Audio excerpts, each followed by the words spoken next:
It's finally time for another tier list. My name's Hippie and I'm the rank 1 Warno player. I know this says 13 here, it's because I've been rank 1 3 times, that's what that means. So let's get to it. This is a tier list for 1v1 and the first thing we have to do is set it up properly. Sorry about that. Basically, at this stage in the game, with all the balance patches that have happened and so on, I don't think there are any D-tier divisions. So in order to have some differentiation, I've split it into, A plus A minus, B plus B, B minus, C plus, and C. Now, if a division is closer to the left, I think it's better than one that's furthest on the right. So, for example, I mean, this isn't correct, right, but I do think first UK is better than second UK, so they would appear like that. So, let's get started. And we'll start with the new Spanish Bueno Division. So I've basically realised that with 57 divisions, it's going to take me 5 hours if I give each division 5 minutes. So I'm just starting my timer there, and I'll try and do each division in less than 5 minutes. So Bueno has recently been added to the game in Nemesis 5, and it's a pretty fun div, right? It's Spanish. Essentially, it's built around these PP lags, so it is a 1 armor, 85km/h off-road, 100km/h on-road, wheeled APC with a 40mm grenade launcher. Now, 40mm grenade launchers are very powerful, right? Mainly because you can't see the bullets, and they also ignore cover, so if you're in a forest or a building, you still die at the same speed. Now, there should be a tag here telling you that it ignores cover, but they didn't do that. But it does ignore cover, you'll have to trust me. So, yeah, the idea is you go super speedy with your PP, and then backing that up, you've got a bunch of M48, so I think these are patterns, M48, and, yeah, you don't have any forward deployment. You do get Eyehawks, but you don't get any man pads, like Stinger missiles, right? The anti-air, shoulder-fired things. You don't get those. In real life, Spain did have access to the Minstrel before Belgium, but in this game, Belgium gets it, and Spain doesn't. So, yeah, you get the light stuff, and you get the tanks. You also get 203mm artillery, which is nice. But, yeah, it's the division, you've got no airborne forward deployment, and you don't have any ground surveillance radar, so, well, you've got this for exceptional optics. These guys, their toolkit does not synergize at all. You want to run up to people and throw your satchels at them, okay, and you've got 2 light support weapons. They can fire on the move, right? Same with the 5.56 assault rifles, good at shooting on the move. But then you've got this DMR that can only fire when stood still, so that it doesn't synergize very well. But yeah, I was bringing them in the helis, now I bring them in the trucks. Well, I've got a guide on that on the channel, like a full guide to this division, which takes 2 hours. So, the Air Force, these ASFs are kind of garbage. If they were unpacked, they'd be 3 per card. The range isn't great, the accuracy isn't great, the HE isn't as good as it could be. It's not 8. Well, okay, 6 is fairly normal, but nice ECM and speed, but they tend to just miss everything, and then that's it. This thing is pretty nice. You can switch off one of the bombs, drop the bombs, switch the other one back on and get them. This thing used to drop from high altitude, and then they nerfed it, and now it's a dive bomber, and now it sucks. So it's probably better at this point to bring this one, because it's got 2,000 kilos of ordnance, and you use the rocket plane just to go in front of your proper bombers to keep them alive by getting shot in the face, but it's 8 HP, right? So the division, it's kind of scrappy, it's kind of funny. You got the wheeled mortars, and you basically just run at people with the wheeled stuff, and then backed up by these medium tanks, but you've got no airborne forward deployment, and your stuff just gets rinsed by lots of other medium tank divs, and you run out of units really fast as this division. You run out of units really, really fast. So I'm going to put it in a B tier. B tier. For B for Bueno. Alright, and we clocked that one with 1 minute to spare. So it's time for me to thank the generous channel joiners, generously joining the channel. They get their names on the screen, they get the videos early, they get members exclusive videos. one join at the lowest levels with 2,000 views. So if you want, you know, more videos, right, then you got to be a channel joiner. And that covers about 75 to 80% of the channel revenue is the channel joiners, which is why I shill so much. Next up, we've got spell check. That only took me 4 minutes. Wow, it might not take me 5 hours to do the whole tier list. Obviously, I can't see into the future. You can. So this is 2nd Czechoslovakian, right? It's an infantry division, and I do believe that it is better than Bueno, right? It is better than the one we just covered, but it's still not amazing. Its tools don't really synergize too well with each other. So what's going on here? Basically, you get a bunch of T-55s and 1 card of T-72s, excluding the command one, right? So these are your T-72 M1s. They can survive a they can survive a 30 AP missile front shot, which is every AT plane in the game bar 2. This can survive a TOW2. They all die in 1 side shot to Conkers because you need more than 6 armor, or 6 armor plus ERA, and none of them have that. So Conkers do side shot your whole division. You don't get that many tanks.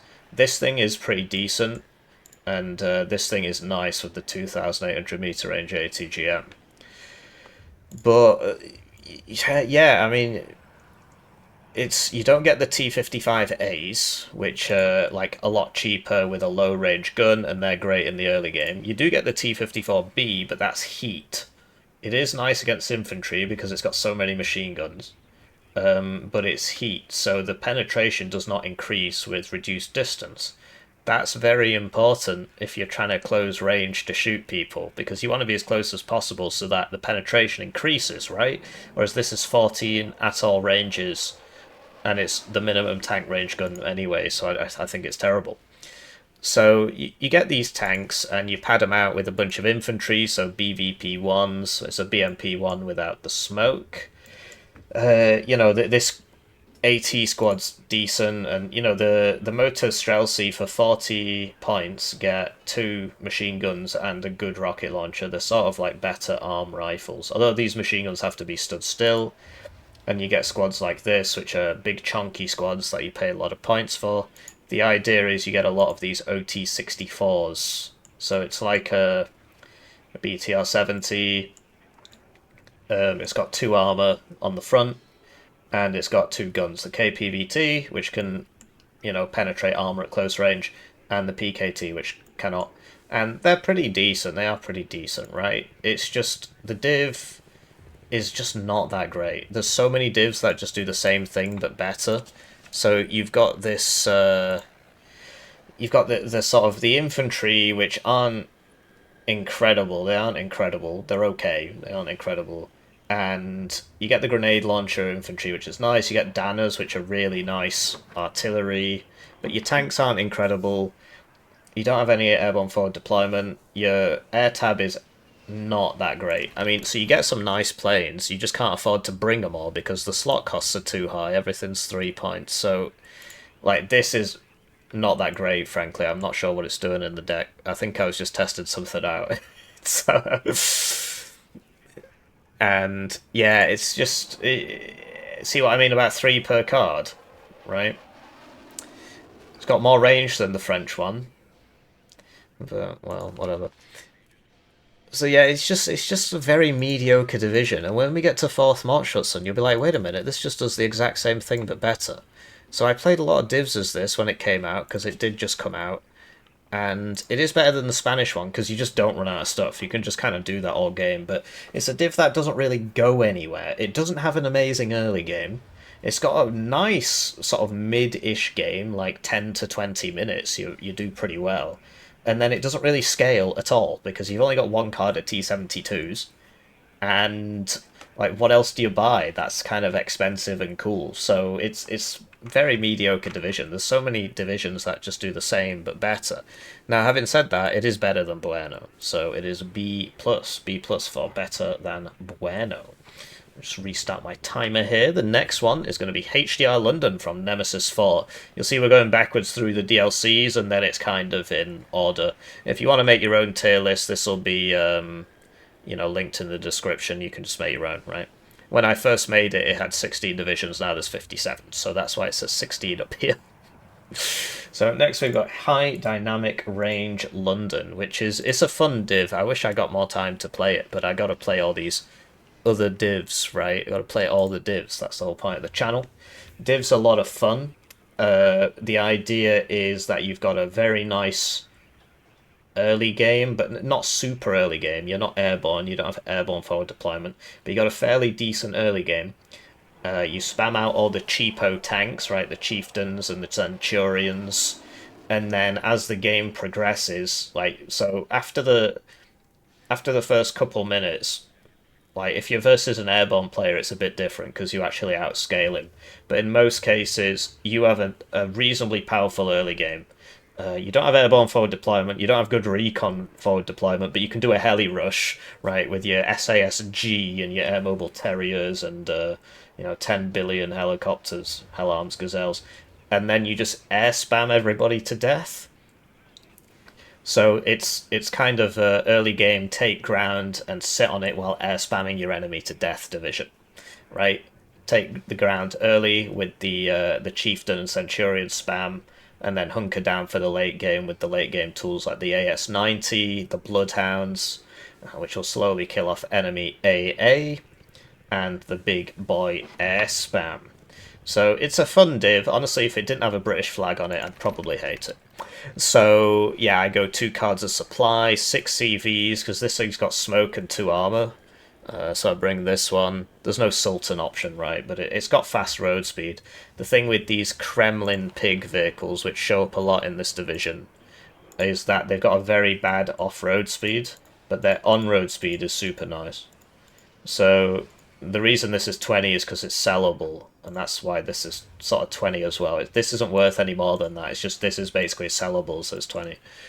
So you do the SASG opener with so you can bring this Hawk Tawana. It's like the Hawk Tour, but not as funny. You can bring all 5 of those and buy them all right at the start if you want. I mean, I've seen people do it, like 3 or 4 of them at the start, and that supplements your heli rush with the SASG, the Wessex, because this has 8 HP and 15% ECM, and this has 10 HP and 20% ECM, so, unless they get quite lucky, these guys tend to land.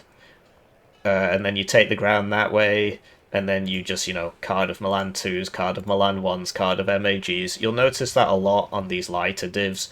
You'll have seen it in Bueno and the second Czech div as well.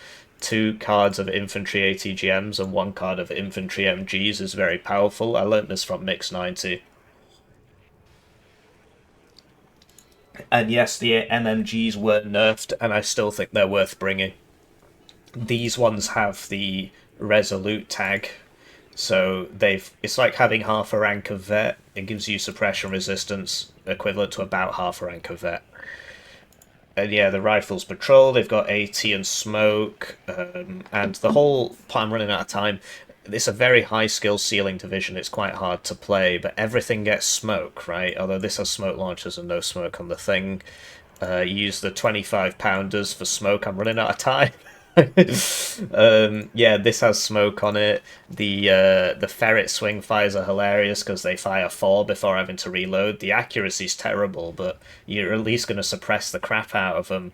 This one-shots any Leopard 1 in the game. Those M48s that we saw in Bueno would not be one-shot by this, but all the Leopard 1s in the game get one-shot by this. And it's got smoke, right? It's got smoke, and this has smoke, and this has smoke. This has that new instructor trait, so you put one of these with the Centurions, and I'm running out of time. It buffs them up and reduces the reservist tag, removes the reservist tag, and gives them 1 rank of vet. And then, yeah, late game air spam. The Canberra bombers are hilarious. No ECM, but massive payload. This thing I just used to soak, right, because it's cheaper than this, and it does the same thing, which is soak up bullets, so that the Harriers with 40% ECM can get in and the Canberras can get in. Card of tornadoes, card of this thing, which is a Phantom with the gun. So that's cool. You could make the case for this if you want, but I mean, I prefer to soak with just hawks. So we've run out of time. That's my 5 minutes. So this is the Bloodhound. You want this? I bring it at high vet. It one-shots any plane in the game. It's just it spends most of its time missing. The point is that eventually you will hit them. It might take 5 minutes. It might take 15. If they keep flying over you, eventually you'll hit them, right? So you don't really open with it. I mean, I do buy this Bloodhound pretty early. I've got a dedicated guide to this division as well, in the guides playlist, right? It's like an hour and a half long. But the point is that, you start with the 2-vet one, then you move to the 1-vet ones. Eventually you're going to hit them. And they'll start crying in chat, oh, it's so unlucky, but you'll miss them loads first, and then you'll hit them. And if that just keeps happening, they just run out of planes. So, you bite in at the start with the Chinooks. You can do the heli opener, or you just show up a minute in with like a bunch of these and just slowly grind your way into the zone, and then you hold it with Guards Milan 2, Milan 1, Guards machine guns, AS-90s to snipe stuff, these to smoke the whole map, air spam to keep the enemy at bay, and then the Bloodhounds to slowly kill his air, and it's just can you hold on until you run out of time. That's how the division's played. It's a lot of fun. It's a pretty decent div. It's better than the other ones that we've covered so far, which admittedly we haven't covered too many. but yeah, I would say it is A-. Right, let's start the clock again. Second, Moscow Guards. So this was released at the same time as HDR London, because this is London and this is Moscow. That was the whole point of the DLC. Yeah, I've also got a guide. I'll stop saying that eventually. It's just because these are the newest ones. I've got guides on all of them out right now except Second Czech, which I've got the games for. I just have to record the video, but this one took precedence because people keep asking me for it. So Second Soviet, I did play a lot when it came out, right? And yeah, it's a fun div. I mean, it's kind of hard to kill. It is quite powerful if you can make it past the early game. The early game is really quite weak, but if you can make it through the early game, you tend to just win. So as I've hinted on before, the thing with this Resolute trait is that it gives you suppression resistance and suppression recovery, and you don't have to pay any extra money for it. That's just the way it's been throughout the game's history, because almost all the East German divisions get these guys, and they never paid extra, and so as it propagates, nobody pays extra for Resolute. So it's just seen as like a big buff, because you're getting it for free. So the idea is, your early game's quite weak because you don't have long-range AA, you don't have the Cubs, which so many of these pack divisions get. That Second Czech div, they got Cubs, and the idea behind the standard packed mechanized playstyle is you just slowly grind into the enemy, and whenever he tries to use a plane to kill you, the Cubs shoot down the plane, and eventually you just kill him.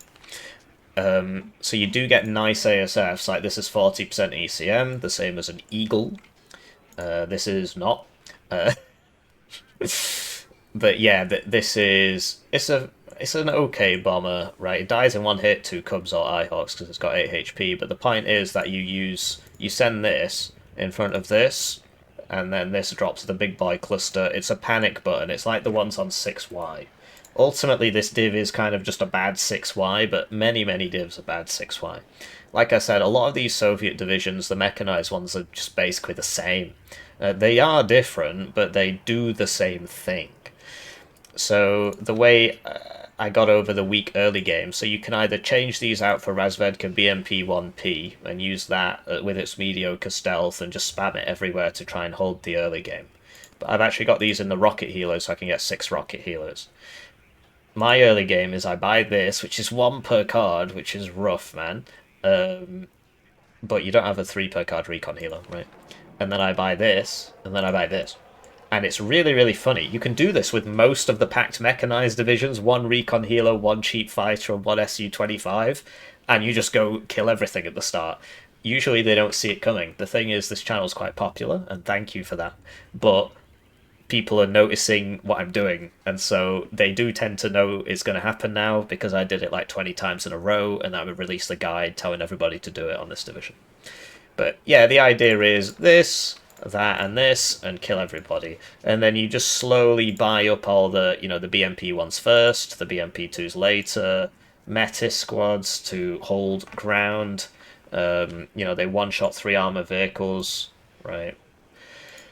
SVD squad, so the DMR is like 2 machine guns, and a machine gun is like 2 rifles, so they've got, nice anti-infantry potential, 30mm, 2 cards of sappers, and then, yeah, the thing with the tank, so this is like one of the best, if not the best tank in the game, because you can switch off the gun and it fires the ATGM, and the ATGM has 25 pen.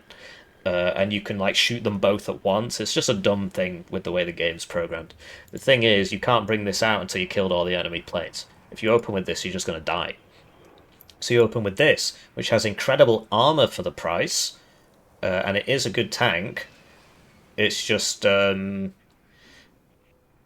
still dies in 1 side shot to conquer, so you got to be careful with it. And the idea is that you don't have the long range AA. So the OSAs, you want to avenge, and you basically always want to have this up and try and sort it out that way, but the point is that your first tank's probably going to get hit by a plane, and you want to make sure that your OSAs avenge the plane. So I've seen people who, they won't bring this, and they'll bring they'll bring 1 card of these at 2 vet, and then 1 card at no vet, and so the first 2 out have a very high chance of avenging that first plane. It's been 5 minutes. The time's up, I'm afraid. Yeah, the artillery is nothing to write home about. 2 of these at the start for 40 points, very powerful. So it is a decent div. It's just I played it a lot, and I found that if the game went past about 10 minutes, I'd usually, without me just dying, I'd usually win. But if I took too many hits at the start, I could never get back on my feet. Because the tanks, you don't have any cheaper tanks to buy at the start. You don't have, grenade launcher BMP ones, which are nice. And, yeah, you just don't have that many early game options. So, nice late game division, nice team game division, but in 1v1 I find it quite inflexible. But yeah, if it goes late, you buy a couple of these and you just kind of kill everybody, so that's something. So, we need to grade it now. And, where are we? Yeah, I've got it as a B tier. B tier. And I actually have it worse than Bueno, because Bueno, I just find it a lot more fun with the wheeled smoke mortars and stuff. If you've got high APM, Bueno's really good, because you just if Bueno goes up against 2Y and there's good players on both, the Bueno player should win, because he should just destroy the 2Y player in the early game. Now, of course, the Bueno player has to be a little bit better than the 2Y player to be able to play so aggressively in the early game and shoot all the smoke everywhere. It takes a lot of APM, but yeah, 2Y, weak early game, so it's B tier. Now we've got the Northag divisions, or some of them. So we got 1st Canada, the 1st Canadian division. This one's really weird. I need to start my timer. So they just, I don't know, I feel like they should have put some more work in and put in 2 Canadian divisions, but it's kind of a mixed everything division. It's not an armoured division, it's not a mechanised division, it's not a motorised division, it just does everything. But it doesn't do anything particularly amazingly, apart from air spam. As you can see, it's very, very good at air spamming. But yeah, it's a bit of a weird one. I need to put more games into it. I don't have a pro guide for this division. I've played it a lot, and it's very much my kind of div because of the wheeled nature, but yeah, it's kind of missing some things that you might need, right? So yeah, you can open with 2 of these, 40 points. For the arty, I mean, I bring this, but I generally prefer self-propelled howitzers, because even though they cost more, I don't have to spend as much time microing them, and if I can pay 95 points, which is pretty steep, which is probably why I'm bringing this one, right? If I can pay 95 points to not have to micro something for 40 minutes, right, 95 points is one of these and a supply vehicle, something like that, then I'm willing to pay that price. You have to appreciate that your micro does matter, right? Your micro does matter. It is a resource that you need to try and spend efficiently, and if you don't, then you're going to lose. So, yeah, you open with two of these, and you don't. The ADATS is probably the standout thing we have to talk about. So it can shoot at tanks. 25 pen is pretty incredible. It can one shot a. It's like a TOW2 basically, right? So it can one shot a T-55A. It can one shot any Leopard 1, any M48. And it's got 2,800 meters range. The issue is it costs 200 points, right? But the thing is, it also shoots at helicopters and it also shoots at planes. So it is a nice piece of kit. It does die a lot to seed because the anti-air range isn't actually that good. So the seed does tend to outrange it, unlike many other, like the Cub or something, right? And it would have to hit the seed plane twice to kill it. But yeah, it's a nice piece of kit if you can use it. It's just hard to use because of how expensive it is and the bad stealth and so on. And you got to watch out for being artied as well because like it costs 200 points. The enemy is very, very willing to mess you up. So yeah, I bring 6 of them because they all tend to die. Whether or not I should up vet one or whatever, sure. This is one of the only divisions in the game that doesn't get MMG squads, so you're forced to bring the HMG if you want a fire support squad. It also gets the Eric's, which has 26 pen, which can one-shot like M60s or something, or it can like one-shot the Chieftain Mark 9 or something like that. I'm not 100% sure on that, and I don't have time to figure it out because I've only given myself 5 minutes, but yeah, the idea is you don't have airborne forward deployment, but you get recon forward deployment, and then you get set up in a place. You get the Eric's out everywhere. You know, you get the tank hunters, the Grizzly, 85 kilometers an hour. Just send it through the forest around the side, go kill people. You know, defensive ITOs, Leopard 1s, defensive ADATs, and then you air spam. So it's kind of similar to HDR in that you don't have airborne forward deployment, but you want to take stuff in the early game, in this case with Leopard 1s, and then hunker down and air spam. You know, you've got some RT, you've got the ADATs, you've got the Eric's, right? So it's kind of like HDR in a lot of ways. The air spam, these are F-18s, they've got 40% ECM. You're playing, your ASF is very, very nice. This thing can be really cool. I do need to try it out a bit more. It's probably worth more than the Voodoo because it's got these 80 dumbfire rockets which really mess people up, but you have to come in on the side armor. But you can do a strat where you open with a recon helo and open with this, and you just go down the road and just destroy all the enemy's thin skin transports at the start, just all down the road. You just kill all of them. It's crazy to watch. You can also do something similar with this, which fires the same rockets. But yeah, against a heavy tank, it just won't shoot. But against a vehicle, if you hit it like once, it just explodes like a thin vehicle, like a truck. So it's a fun div. It's got lots of options. The flexibility is good in 1v1. I'm out of time. So it is a nice div, but it's kind of... It's not got the airborne forward deployment. The infantry's nothing to write home about. The artillery could be better. The ADATS is... It's very pricey, right? If I just wanted an iHawk, it would be better at killing planes, and it would cost half the price. But it's just because this does everything, you have to pay for it. But yeah, the air spam's nice, so it's kind of like a better... Well, is it a better HDR? It just depends. It just depends on... You know, obviously HDR's got the British flag, so I kind of prefer it. But Canada is probably the better division, but then it's not got the cheap infantry ATGMs. Like, your holding of the ground is not actually that good, because you don't have as many ATGMs. You get TOW2s and ITOs, which are good, but they're expensive and not very available. And then, yeah, I suppose you could bring 2 cards of this, right, to hold better. But yeah, you don't have that late game oomph from the Bloodhound, the Carder Challengers. So yeah, it's I'd say HDR's a bit better, but well, it really depends. They're about the same. They're about the same. I just like the it's just because if I was Canadian, I'd say this is better, right? So I keep doing that. So yeah, they're very similar. They're very similar. I'd say HDR is better because I'm British in it.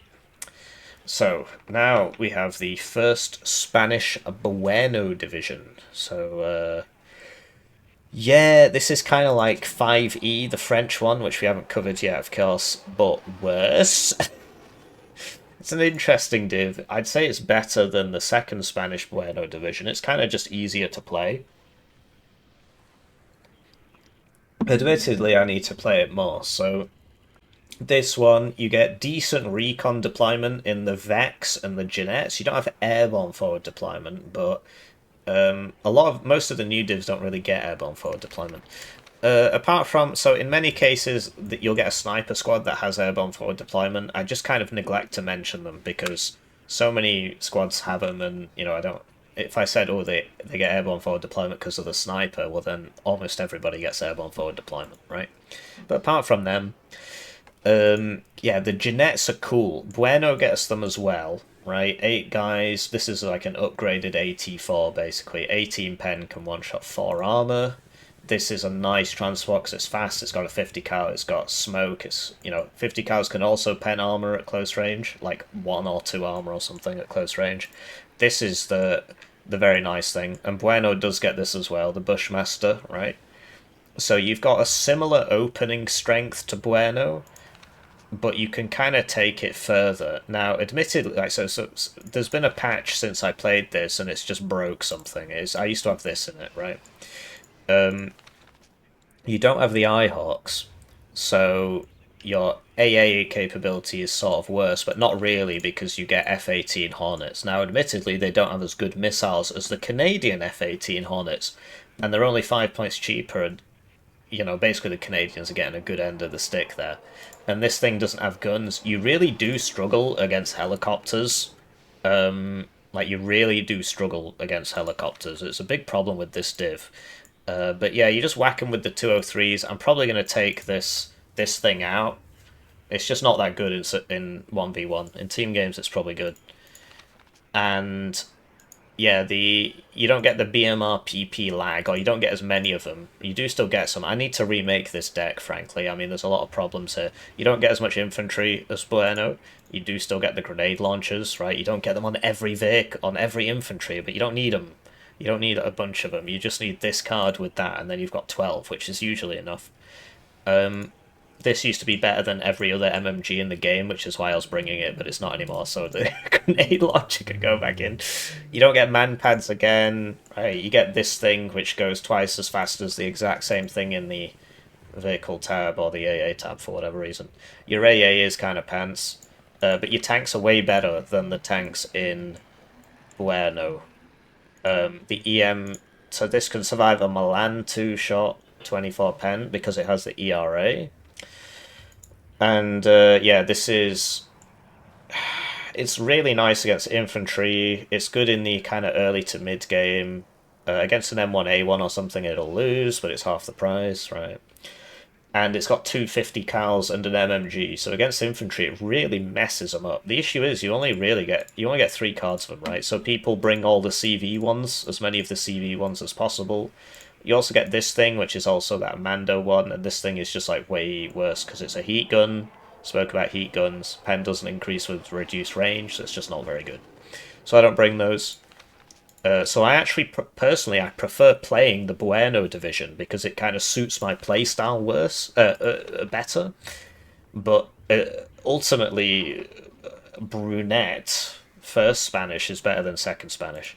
You get a very nice opener, actually, better than Bueno's, because, yeah, you can do the Jeanettes thing and this tank, which now comes at 1 vet, so you get 4 of these, and it's like this one, except it's got a kinetic gun, and 19 pen is pretty nice on kinetic, because if you get really close, you just start obliterating Abrams and stuff, and it's got smoke and so on, and now it used to be 4 at no vet, 2 at 1 vet, now it's 4 at 1 vet, so pretty nice div. But the idea is you open with a recon helo, a bunch of these 2 vet auto cannon things. It's got to be at 2 vet. Look at the accuracy, look at the aim time, right?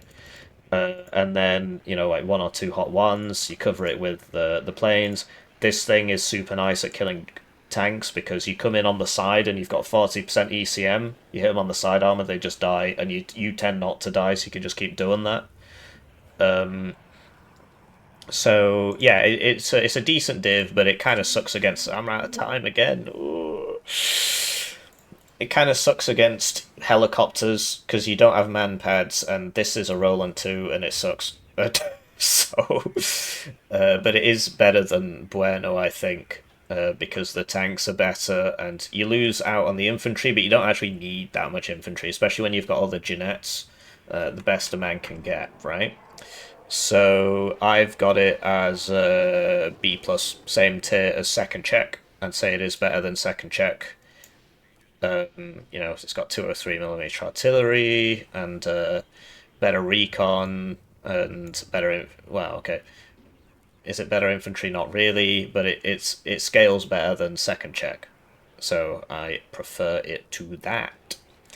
Next up, we got first Lufty Landy from Southag. This is the German Airborne Division. Sorry, I was doing a cast before with you know, these 6 players, which is why they are there. Get those out of the way, otherwise we'll be looking at them. So, what div was I on? Lufty Landy. Lufty Landy's a really awkward division. It's not weak, it's just really awkward. First things first, I might take those cracker M40s out, but basically it is an airborne division, right? First Lufty Landy division. Its AA absolutely sucks, but its deployment's very nice because you get these at 2 vet. It's a towed AA gun at 2 vet, so you get forward deployed AA. You deploy in all the places with the, you know, the Panzerfaust 3s and the satchels and so on. And then you kind of scale up into these heli-borne mega squads like this, 16 guys, and it's kind of hard to use them. So big squads, they're nice in that if your big squad shows up against an enemy small squad, it will just eviscerate it. They're not nice in that the way suppression and cohesion works in this game is every single unit has like 500 suppression mana. And once you get to low cohesion, you are useless, right? And so, well, you're slightly better than useless. And so 2 small squads will beat 1 big squad because they have 1,000 suppression mana between them, and the big squad only has 500. So the big squad gets suppressed, and then that's it. So even though you've got 16 guys, you still get suppressed at the same rate. The advantage is, of course, the micro is easier. If a bomber comes down on this, and it's a small bomber, you can just survive and walk off and heal the squad. It's easier to micro, but I find them quite cumbersome. Also, the West German small arms are among the worst in the game, because 5.56 assault rifles are better than 7.62. Light support weapons are better than medium machine guns. They just are, and you know, the DMRs are nice. And almost all of the German squads get DMRs, or just so many of them do. West German squads. But yeah, something like this has to run up to the enemy to drop a satchel charge on them, but this will barely shoot while moving. The motion accuracy is very poor. This will not shoot while moving. So if you compare it to like the British one, which gets 5.56 assault rifles and light support weapons, the British one just kind of synergizes better, even though this is a bigger squad. Admittedly, they have the Mountaineer trait, which was also on the second Czech division, and that makes them go faster through forests, which is a bit kind of weird, but that's how it works. Mountaineer makes you go faster through forests. Forests are usually on mountains. These can be funny to send around the side, but they're not airborne forward deployed. If you got airborne forward deployed M40A1s, the division would be a lot better in my book. I should be bringing these. Why am I not? What, Feldjäger? Am I retarded? Clearly.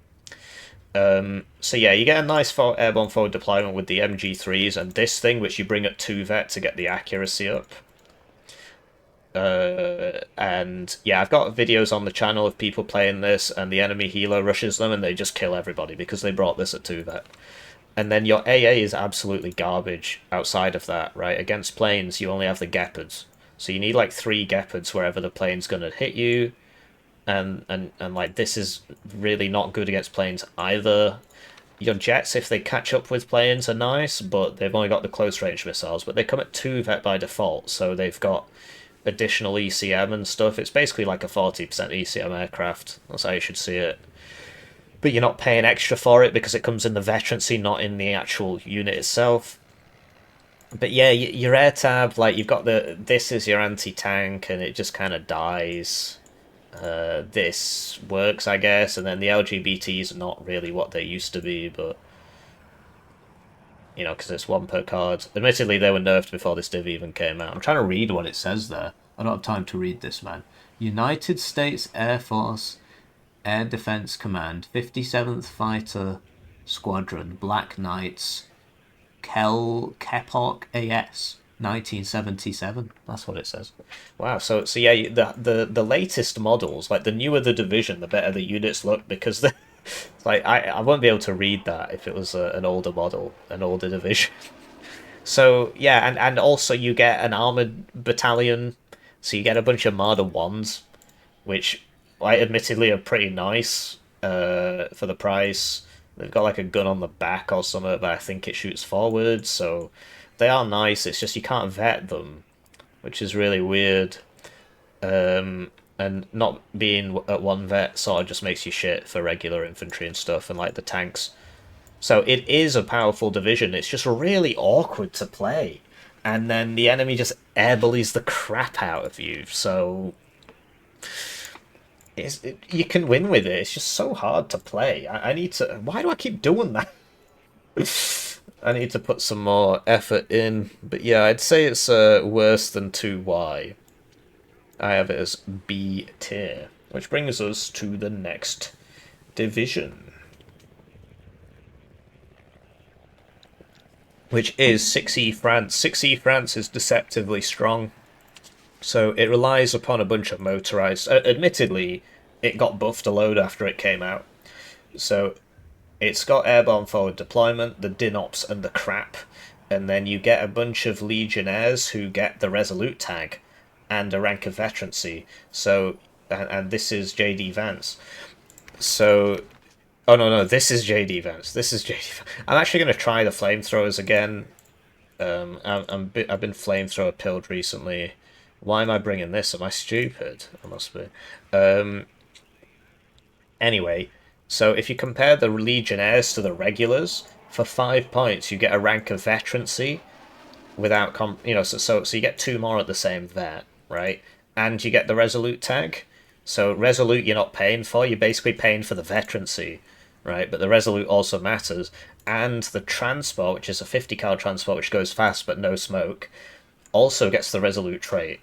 So they're just way better than the standard guys, which is what 5E gets, right? And, well, yeah, mainly 5E. So their infantry is just better than 5E, the French one.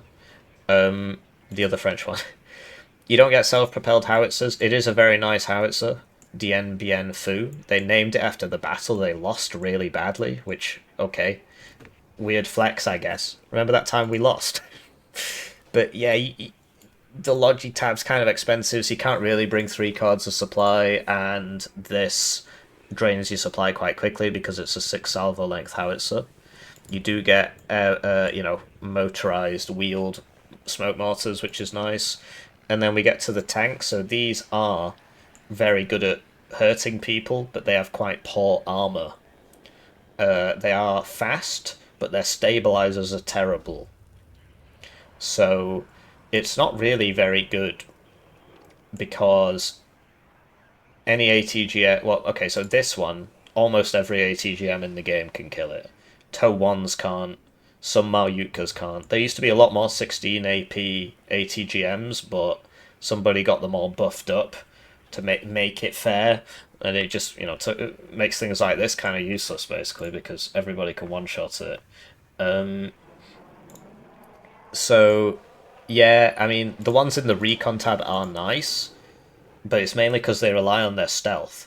But this one doesn't have the 19 AP that this one has. So it's kind of awkward, but the point is that your infantry is really good and you don't have to pay that much extra for it. You get an endless fleet of these things, so even if they die, you just keep buying them. I mean, look at the availabilities. You get lots of ATGMs, and you get airborne forward deployment. So it is a decent... I should have this in here, really. Probably swap it out for this one, which, yeah. I do need to play it more. Your long-range AA isn't that great. Your bombers are very nice, but your fighters are kind of mediocre. So, yeah, the idea is you're an airborne div. So you open with 3 of these, and the Gazelle cannon at 2 there, and the Gazelle hot. You'll see this come up quite a few times, right? It's the same as the Spanish one, right? Except you get the AA helos, and you do have ground-based forward deployed guys, and then you just stick a bunch of these guys in the town and just drive these around in circles for the next 40 minutes, and eventually your opponent runs out of time. So it's actually a pretty good div. It's just hard to play because you really got to have nice micro to pay attention to these. We've got 1 minute left, so I can talk about this trait, the Dazzler. So it's got 10% ECM on it, and it does help you, but you won't, like, if something's coming towards you, you can't be like, 10% ECM, save me. You're going to smoke them back, right? But the idea is you get a massive blob of these and you just wheel them about, but they have bad stabilizers. So it's kind of weird. Generally, these are the things you buy the least. It's the rest of the div, right? You get the nice arty, you get the, all the Legionnaires, the airborne forward deployment, stick a bunch of Milan 2s. You don't have a Milan 1, which is kind of annoying, for the defense, but you get plenty of, you get Hot 2, big helo opener, you buy the planes, and the idea is these have 100 kilometers an hour road speed, so you use them on the roads. And you wheel around, and your AA is wheeled, so that goes really fast, as are your manpads, as are all your infantry is wheeled, it's all wheeled. So the idea is that you buy and hold, and then you attack on the left, and then you attack on the right, and then you attack on the left, and then you attack on the right, and you use the planes to back up your attack on the left and your attack on the right. And you just keep the enemy constantly second-guessing, so that he doesn't have enough time to put together a cohesive force to just push you out of the thing that you got into at the start. And eventually your enemy runs out of time. So it is a good div.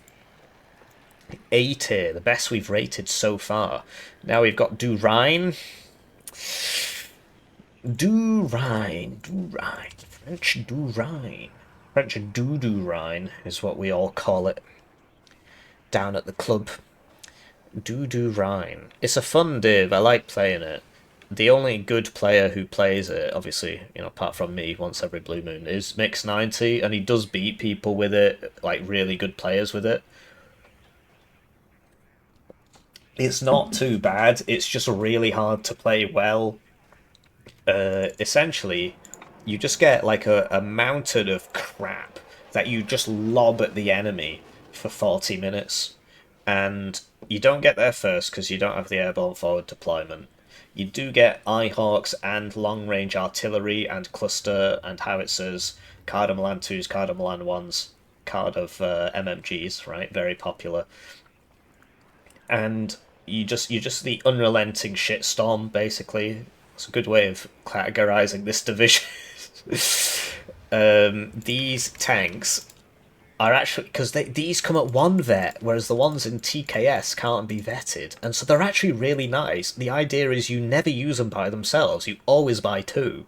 And so 2 of these are firing 20 rounds a minute downrange for 150 points. So they're nice in that way. It's just, you don't have some nice, like, you don't have a TOW2 version of these, which is a pain in the neck. These do come in ATGM transports, which is nice, adds to the weight of fire. You don't get, like, any high-end infantry or tanks, right? So 152 easy, which we'll get to eventually, they get the Commandos d'Hilaire, but these guys don't get that. They just get the unrelenting shitstorm. These are very funny as well. The gun is not great. Point is that it's got an ATGM on it, and so every fight you're in, right, if you go up against a heavy tank, you can't really kill him, but what you can do is just bully the crap out of him and force him to go back, and then when he's repairing, you hit him with the cluster. And yeah, the issue is you don't have self-propelled mortars, So you're trying to do smoke attack wacky strats without self-propelled mortars. So your mortars get counter-batteried, right? This is not a mortar. If you had self-propelled mortars, I'd play the Div a lot more, actually. Ultimately, if you're against a bad player, it doesn't matter because they don't counter-battery your mortars immediately. But yeah, if you had self-propelled mortars, you could wheel it around, shoot the mortars, and then run in with all the crap. But yeah, wow, Gazelle cannons at 2 there, and an ACG. Incredible, incredible, incredible. Your Air Force is dog. Generally, if you come up against a heavy tank, you just got to get creative, man, because you're going to really struggle to kill it. I'm not sure. I think I just bring this to fly in front of the AT plane. It does suck. Maybe I should just get rid of it and bring this instead. But this dies in one hit to Cubs, and it's a seed. It's only got 20% ECM. You know, or you could bring like this, and it costs less. But it's not got the range. Oh, it's a tough gig. It's a tough gig. Like I said, there's only one good player who plays it, and even then, he doesn't really play it that often. He tends to play better versions of this division, so it is one of the weakest divs in the game. Sadly, right? But we finished ahead of time. Wow, incredible. I'm gonna have to take a break at some point. Obviously, you won't know with the power of editing. But my voice will eventually give out. I can't do this for 5 hours. Next we have 17Y, which came out at the same time as Durine in Southag, which is why it's there. 17Y also sucks. In fact, it's worse. It's one of the worst divisions in the game. I have lost against it, right? Like I said, there's a reason there's no D here, there's no F here, because even the worst divisions in the game you could still win with. So what's going on with this is not Durine, it's the other one. What is going on with 17Y? Essentially, you get 3 cards of pretty cost-effective infantry because it comes in a 15-point transport. You get some nice high-end infantry in the form of the KGB, which you put near your reservists, and the military police tag removes the reservist trait. They make them go forwards, right? You know, this thing's okay. It's got a grenade launcher and a KPVT for 40 points, but no smoke. And yeah, bring the regular sappers, because these are reservists, so they just immediately route, so you can't really use them properly. I think I'd probably be better off just bringing a 30mm grenade launcher than this, actually, because if I want... Because this has an incendiary launcher, so... yeah, this thing, I mean... For whatever reason, 240mm mortar, which is designed to have an extremely heavy payload, has 2.64 HE, whereas 203mm howitzer round has 4.91 HE, and 140mm flying bucket of explosive has 1.4 HE. So the advantage of this is that the splash is actually quite high, and you can buy 2 of them for less than the price of this, so that's why it's there. Ultimately, if I could like upvet it and bring 2 cards, I'd probably be doing that. Because yeah, this has way more range. I mean, it probably is just better. You don't have self-propelled mortars, which is very common impact. Let's talk about the tanks, because that's sort of the point of the div. This is nice. That's why there's 3 cards of it. This is actually a howitzer in the tank tab. So you buy this, and it's got the tag that the grenade launcher should have. So it ignores cover. So it's like an AVRE or a CEV or something, which admittedly we've not got to yet. And it's also a howitzer. It's kind of expensive. It kills you momentum to buy it. But if you can just get 1 and just bring it in to shoot the infantry, it's got decent armor. And then you just use it as a howitzer. And then these are... Like, they can't pen the enemy at max range. If you go up against, like, a Meep Abrams, you've got to get to the minimum tank gun range. You don't have smoke, and then you still can't shoot because the pen's too low. And then this is... you can't vet it, so it just routes. This is the missile on this is really slow. This doesn't have much pen, right? You don't have long-range AA. You don't really need it, frankly. Your air tab's nothing to write home about, but like this is pretty decent, which I haven't brought for whatever reason. It's one of the weakest divs in the game. You basically the game I lost to it. Essentially, they just conga line down one road with all the tanks, and I killed it. And then they immediately conga line down the next road, and then conga line down the next road, and conga line down the next road. And eventually, like on the 5th or 6th time, they broke through because I just didn't have guys there. And then they just got in my back line and killed everyone. Because like once you do the breakthrough, you flood it with all the reservisti because they're so cheap. You can buy 5 of them in a minute, and they're in a wheeled transport, so they get there pretty fast. And then they just put those in all the buildings, and then I just couldn't push him out. So, yeah, it does suck. You can still win with it, but you're just putting yourself at a huge disadvantage if you play it. I know somebody like that who just plays it because it's bad. Very powerful gaming. So yes, it's a C-tier division. Next up, we got 31st Soviet. 31st Soviet is a meta div. Admittedly, as is 6Y. You do see that in the tournaments a lot. Sorry, well, yeah, 6Y definitely is, but 6th French. But yeah, 31st Soviet is a meta div. So very frustrating division to play against. So there's lots of Soviet divs that basically do the same thing, which is buy a bunch of heavy tanks and medium heavies, or whatever you want to call them, T-72s or T-80s, and put cubs behind them and just slowly walk into the enemy and kill them. Each one of them has something to make it different, right? Something to make it cool and unique. 31st's thing that makes it different is it gets one of the best artillery pieces in the game, the Prima, and it gets a bunch of really good Czech infantry, the Strelci. So it's just really good. It's just a really good div. It also gets 2,800 meter range ATGMs on its tanks. Admittedly, only one card. Yeah, it's just one of the best T-72 divs in the game. You open up with, you know... So this thing can also shoot smoke at people, and it's really good against infantry and buildings because it's firing air-to-ground rockets, which actually have... the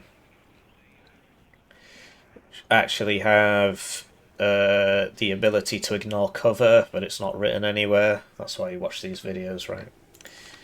So, admittedly, its air tab is quite weak. It doesn't have good bombers. This thing's good. This thing's good for the price. And this thing is good against helicopters and tanks. But, you know, apart from that. So it's good enough, basically. Yeah, you get everything you'd need, really. You know, Cub, Strela, Igla, Recon. So you could open with this and then one of these and like try and snipe whatever, but it's not worth it, really. Yeah, this has very good optics and it's 6 per card. I don't know why it's 6 per card, but there it is. Use these for the early game because your early game's weak. This is the first guy on the front line because he's wheeled Recon satchel charges, right? You can bring this as instead of the B-Man so that you get exceptional optics and it can survive a tank hit, so it's nice for the pushes, but the point of this is that it can shoot smoke at people at 1750 meters range, which is it's kind of made up. That's like a signal flare, but I don't care. I think it's good that they're doing that. It's just kind of a bit duplicitous because there are other things which are signal flares which are not added as smoke. Hopefully Integer isn't watching. He'll get upset because he knows about that. Anyway, this thing is cluster and HE. That is what makes the division cracked. I had to play against T-Man plays on this, and he was on the good side of Vertigo, and I was playing 7th Panza, which is just a worse version of this division. And it was absolutely horrible, just constantly getting hit by this piece of junk, which is actually incredible because it just kills all your tanks. So that's what promotes it above the other T-72 Cub, T-80BV Cub slopper divs, right? So it's a meta div, you see it a lot, you see a lot of people playing it. The Streltsy are really nice, 9 guys with a nice RPG and a wheeled transport, and you know, they cover a lot of the gaps of the division. You get grenade launchers, like it's just a Soviet slop div, right? Soviet slop div, but it's got each of the Soviet slop divs have specific things that make them better, make them different to the other Soviet slop divs, and in this case, it got something that really did matter, and that is the Streltsy to cover the standard Soviet air infantry ain't that great problem, and the Prima. The B-man's decent, but it's hard to use, and it gets 2,800 meter range ATGMs on its T-72s. Really nice availabilities here, because so you can upvet them all. It can be seen as weak in the early game, but it's not that weak because you get 4 of these T-55 AM1s, which admittedly don't have smoke. But you just bring them at 2 vet and you just use them like T-55As at the start of the game. You just use them like that, and then you swap into these pretty fast. It's just a better version of 7th Panzer. And this can survive a 30 AP missile, conquer side hit, whatever, so yeah, really, really, really hard. I'm still reeling from that game, basically. I'll cast that on the channel. I need to do this first, though. Anyway, so now we're down to the Czech South Ag divs, right? So, we've got first Czech, which is the worst Czech. Well, not necessarily. There's one that's worse, but this is one of the weakest T-72 divs in the game. It's one of the weakest T-72 divs in the game. So it does have some advantages. Like, for example, those 2,800 meter range ATGMs that 31st gets. It gets multiple cards of those as opposed to just one. The air tab's a bit better than 31st, right? But it gets less infantry and less good infantry. It doesn't get the Streltsy. The Czech division doesn't get it, but the Soviet one does. And yeah, it's just it's a bit awkward to play. Like, it doesn't get the Cubs, it doesn't get the long range AA to protect the mega tanks, and it can't go as cheap as 31st. So you can't poop out a bunch of T-55 AMs at the start. You're forced to buy this at the start, which doesn't have smoke. Admittedly, I should have that at 2 vet because you don't really want to be buying that many of those. But yeah, in team games, it's incredible because you just go on airport in the middle and you just buy 9 of these and then you just kill all the NATO stuff, and your friends cover you with the Cubs. Now, this is one of the reasons I want to play more of the divs. So this is really, it's like an it's supposed to be a mine clearer, right? But they just use it against people. A mine, as Gimli says in Lord of the Rings. So it's a really nice piece of kit, but it has a 6-minute reload. It's got a very unfortunate name as well. It's a special military mine clearer. Special mine clearing operation. This just has way more range than all of the mortars in the game. There's a couple with this spec. So it just goes further than their own 120mm mortars. So it's a nice piece of kit. Danas are really nice. But yeah, your infantry is nothing to write home about, and you don't get a lot of it.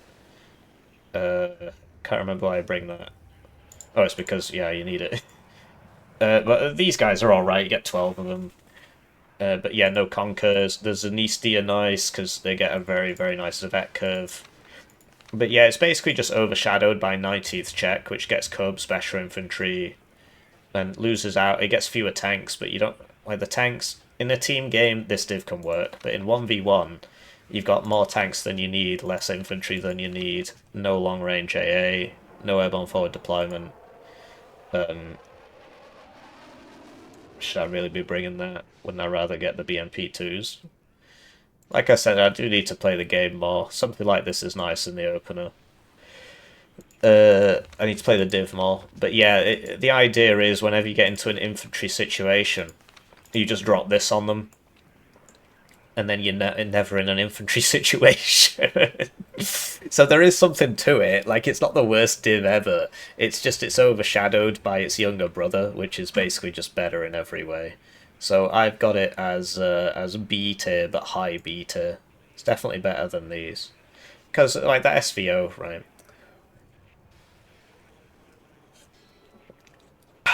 Next, we've got 19th Czech, which I've already spoken a great deal about.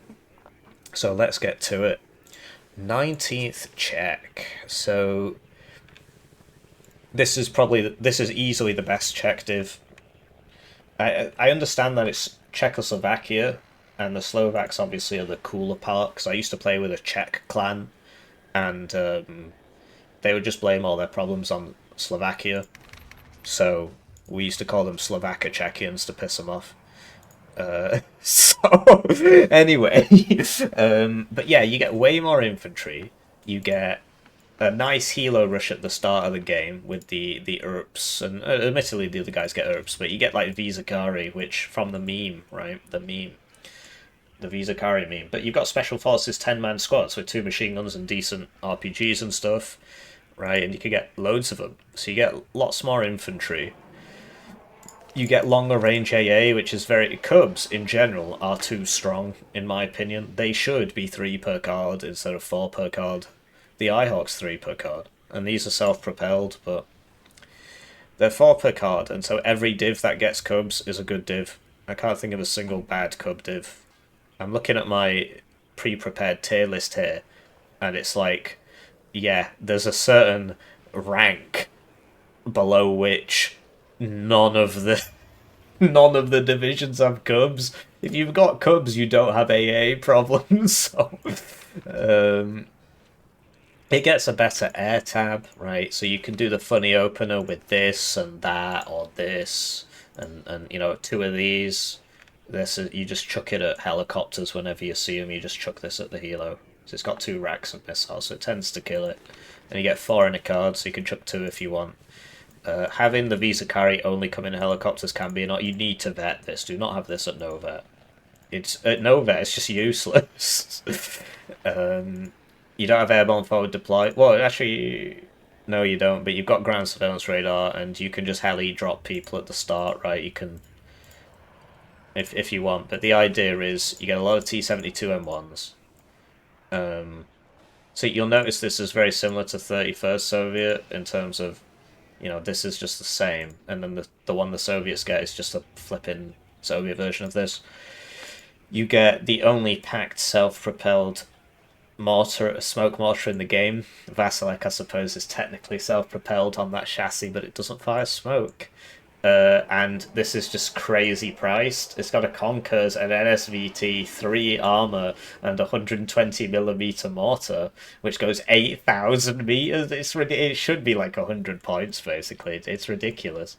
Yeah, it's a really, really nice piece of kit. Packed only self-propelled mortar. So I played a tournament game where somebody just got like 2 cards of these, and they just kept hitting me with the pram. With the smoke, and then just dodging all these between the buildings, and it wasn't really a problem. I killed them. I still lost the game, but it wasn't because of that. But it was pretty interesting to see. This is a Pion, not a Malka, so it's got 2 salvo length instead of 3, which is a really big problem because it's only 20 points less and it's significantly worse. So that's why you bring the Danners instead. Admittedly, this should be 1 vetted, and I should find a way to bring some more there. I need to play the div more. I just don't play a lot of this kind of sloppy packed spam. All the divs are the same divs because you just fall asleep. Although winning's nice. So yes, it's a nice div, a meta div. It is A tier, and it's certainly better than 6E. So now we're on to 303 Czech. Now, the eagle-eyed Amogus, you definitely don't just play this in the background and not really pay attention. Well, notice I said there's one Czech div worse than first Czech. Well, here we are. Here we are with 303, which... admittedly, like I said, there's no bad divisions. There are just less good divisions. And, you know, if you play this a lot, you will get quite good at it. It's kind of like the packed version of Durine, in that you just chuck a bunch of crap at people for 40 minutes. In fact, yes, it's like that a lot. There's a number of divisions like that. So you get your Mega Giga one-shot everybody AA, right? So this is like the Bloodhound, but better because it shoots 2 before having to reload. So a plane comes and it gets 2 chances to one-shot it. This thing's really nice against people, but I don't play the div enough. This thing is also really nice against people because it's a 30mm. and it's significantly cheaper, right? And the idea is you just spam out Zelensky's. You just spam out Zelensky's. This thing is, it's got a recoilless rifle on it, which is pretty funny. Is it worth it? I mean, it's 25 points for it, and it shoots at infantry and at vehicles. It's not going to hit anything, but it'll suppress them a lot. You don't get the grenade launchers. The idea is you just get unlimited people, right? This is 16 guys with a Terra Snice. Is very interesting. And yeah, you just spam out all the rubbish.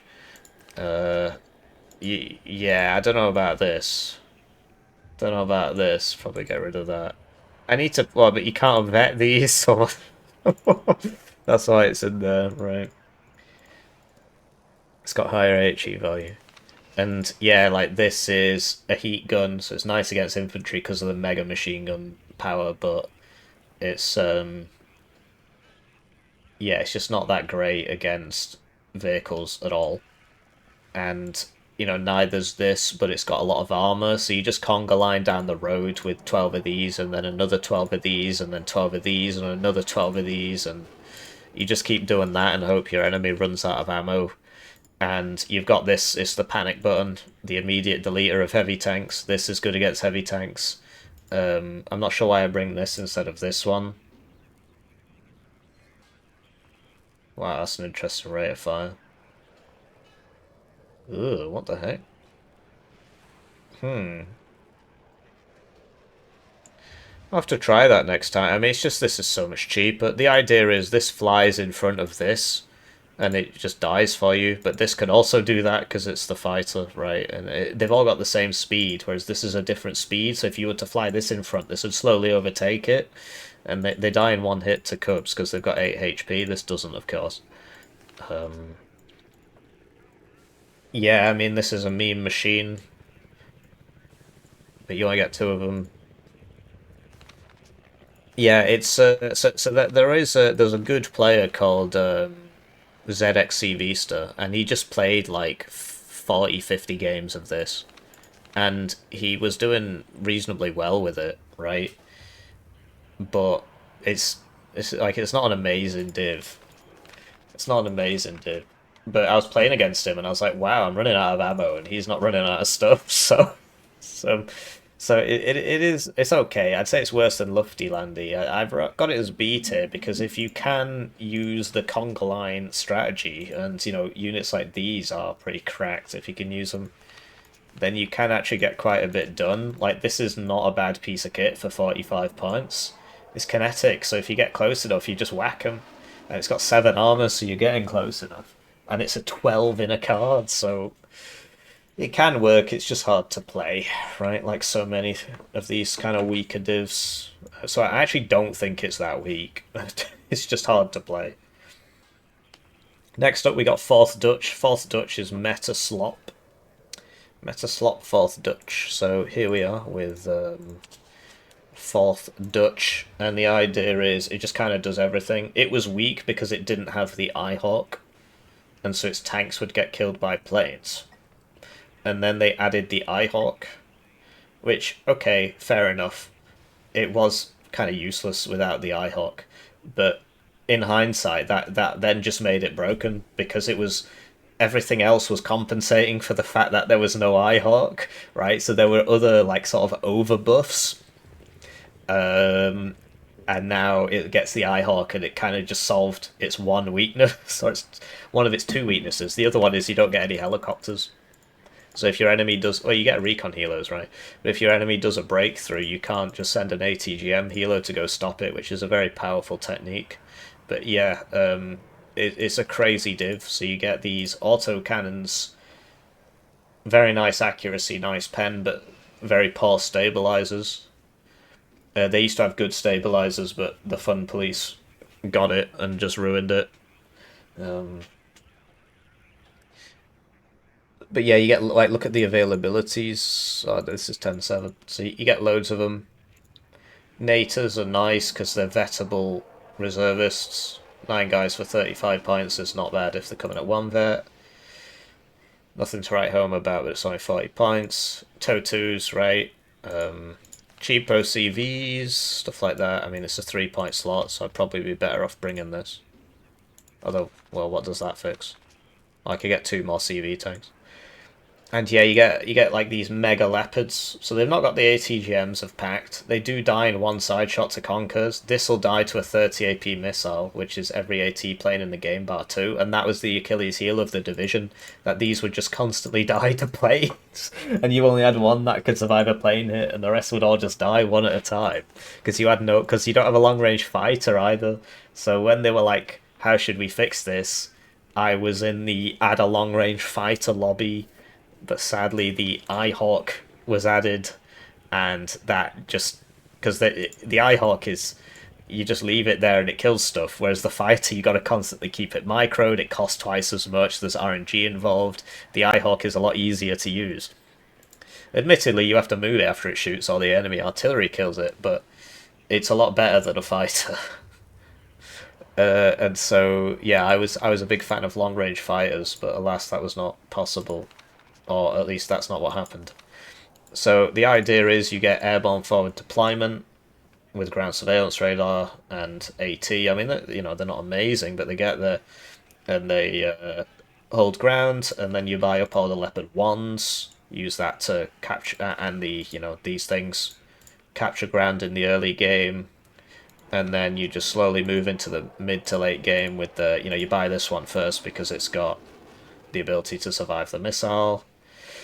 Get the Eyehawks up and, buy these. The best artillery piece in the game is the 203mm howitzer, basically, for 1v1 anyway. And you just demolish the enemy, right? You get some decent early game potential. You have very deep pockets in that you don't run out of stuff. And you've got these incredible late game tools that can just win battles of attrition. So it's a very meta div. You see it a lot. It is S tier, our first S tier division. Then we've got CLKA, which was added to the game for free, and it is the counterpart to 4th Dutch. It is a sleeper strong division, So there's lots of divs in the game that are, well, there's a few that are good, and like people just don't know about them because basically I haven't told them that they're good. I mean, obviously once this tier list comes out, first of all, most people will generally agree with most of it. You always get a couple people who are like, no, the sky's actually green, Hippie's wrong, sky green. They're obviously, just say okay. And but yeah, CLKA is so the Ukrainian guys, they always pick this in the tournaments. And the first couple times they did it, I was like, why are they doing that? And then they beat me with it, and I was like, oh, okay, now I understand why they... Well, the first time they did it, I was like, why are they doing that? I figured it out pretty quickly. So it's very similar to 4th Dutch, but it doesn't get the airborne forward deployment. It doesn't get the IFVs. Instead, it gets the AA helos, better air spam, and better infantry, and one more card of medium tanks. So it's got a better early to mid game. It's got a better mid game. The very early game, it doesn't have the airborne forward deployment. But as people are getting better at the game, having airborne forward deployment doesn't really matter too much if you open with 3 of these. That's your deployment, and then you just drive a C and V up to the enemy and kill them, or a bunch of Leopard 1s, right? So yeah, it is a strong div. It sees a lot of usage in the tournaments. Like I said, there's a stack of Ukrainian guys who generally all pick, because they all talk to each other, right? And so, or at least I assume they do. And so they all pick it. And 4th Dutch usually gets banned. So CLKA comes out as like the pocket pick. So you get these super nice infantry, special forces, 3 machine guns, 11 men, very nice infantry. And then you get a bunch of sort of less nice infantry. But, I mean, I don't know about the tank Jaegers. I probably wouldn't bring those, actually, but it's just because you don't get good... AT, but something like this is decent, but you don't need it if you got the commandos. And yeah, NATOs are alright.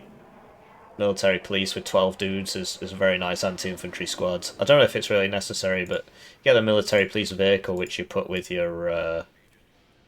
Yeah, basically you only used to get one card of these, so I used to bring it at Novet and put the military police vehicle with it. Now you don't need to do that.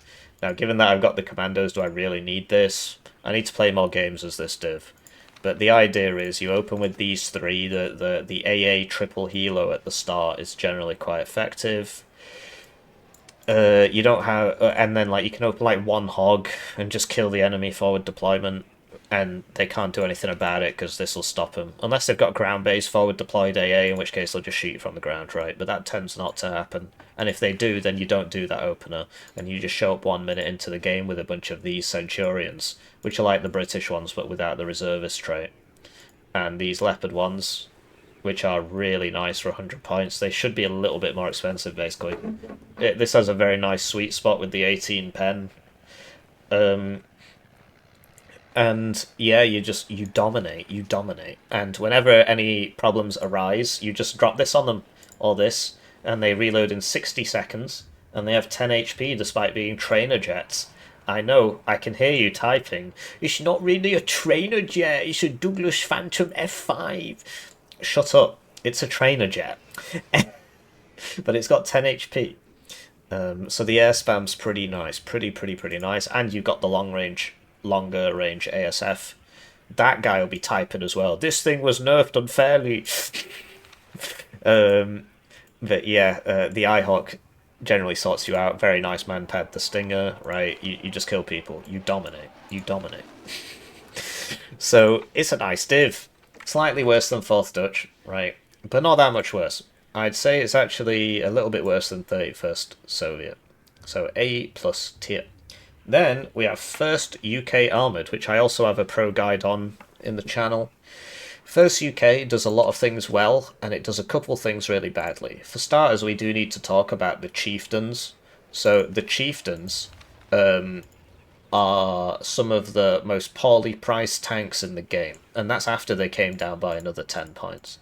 Basically, they don't have HMGs, so they're bad against infantry. They're super slow, which also affects their turn rate, which means they die a lot to, artillery, ATGM side shots, right? Their rate of fire is abysmal. And yeah, so if you compare this to a T-72, admittedly the gap has closed since I started complaining about this 3 years ago. But the T-72 gets a HMG, and it's 10 kilometers an hour faster, so it goes backwards faster than this goes forwards. And it's got 3 top armor, so it can survive the artillery. And it's auto-loaded, so the rate of fire is actually higher, because the base rate of a fire is 7, and you have to upgrade it to get 8. Yeah, so the Chieftains are quite poorly priced. You compare this to an M60A3, it's not even close. So that is a pain, but the point is in this div you don't really have to rely on the Chieftains, unlike 4th UK, which we're not talking about. And so 1st UK does a lot of things, and that means it's good in 1v1, because if you do a lot of things in 1v1, then you are good in 1v1, because the enemy does not know what you are going to do. And you don't know which map you're going to get. You don't know what the enemy division's going to be. So generally in ranked, the best 1v1 divs are the divs that do everything. And that's being reflected as we build the tier list up. Now, 1st UK is a division that does almost everything. It has some shortcomings. So the idea is you open with the SAS Patrol and the Para Rover Milans. You have no way to stop enemy intercepts in the early game on your forward deployment, and that is the major weakness of the division. The other one's the AA is terrible, and the infantry is serviceable but not amazing.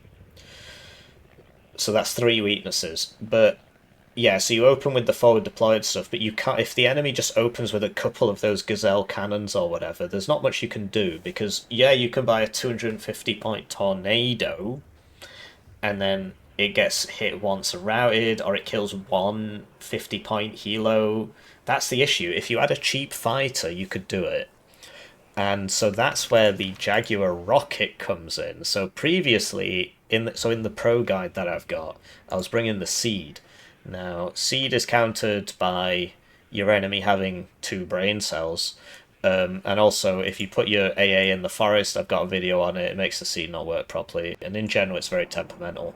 So I started switching it out for this. And this is my anti-helo for the early game. So I can open with like 2 of these and use this as like a budget ASF. You've just got to get through the first 5 minutes, right? Whereas, you know, if I open 2 of these is almost the price of this. Like, this is 310 and that's 275, right?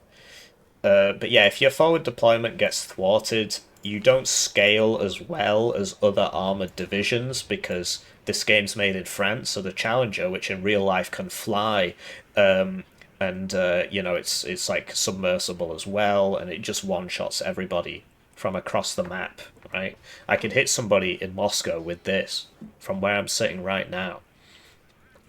But in game, it's useless, so it's not ideal. And like the vet curve on this should be 421. Really, it's the same price as a T80BV, and it's worse than it in every single way.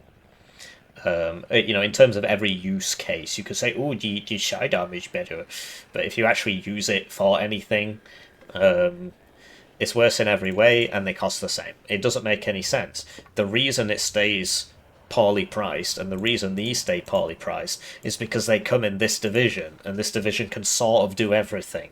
And so if you buff this up, people start crying.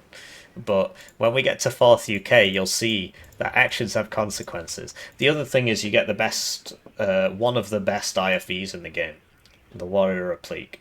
I'm running out of time, but basically this division absolutely deletes Leopard 1 divisions, and things like even 5E, although the opener gets you, or 6E, or the opener gets you.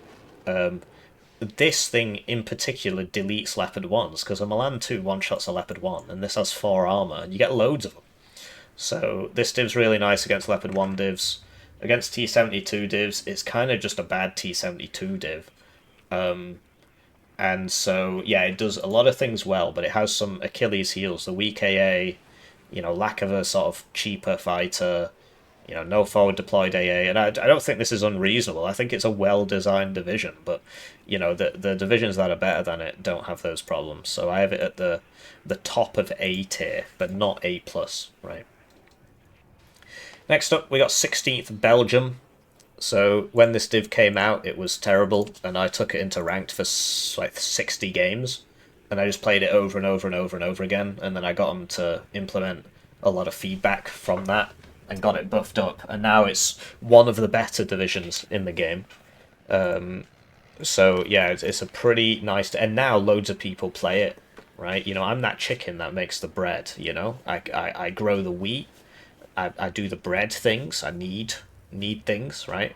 Although I don't have hands, right, if I'm a chicken, so I'm not sure. But anyway, I'm the chicken that makes the bread, and then it's time to eat the bread, and everybody's like, delicious, 16th bread jump, right? 16th Belgium Armoured Division. Anyway, so it's a lot like First UK in that you get a small airborne forward deployed contingent, right? In this case, it's the Fusiliers and the forward deployed Humvee TOW 2.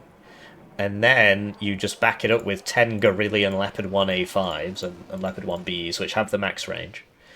And you just stack everything up with a card of Milan 2s, which comes in an ATGM carrier, card of Milan 1s, which comes in an ATGM carrier, card of MAGs, which does not come in an ATGM carrier, and the VADs, which is also super good against infantry. And so you get there in the early game and you hunker down. Now, the advantage over First UK is that you actually do get a cheap fighter for the early game, so you can buy 2 of these at the start and not compromise on your deployment and take all that ground.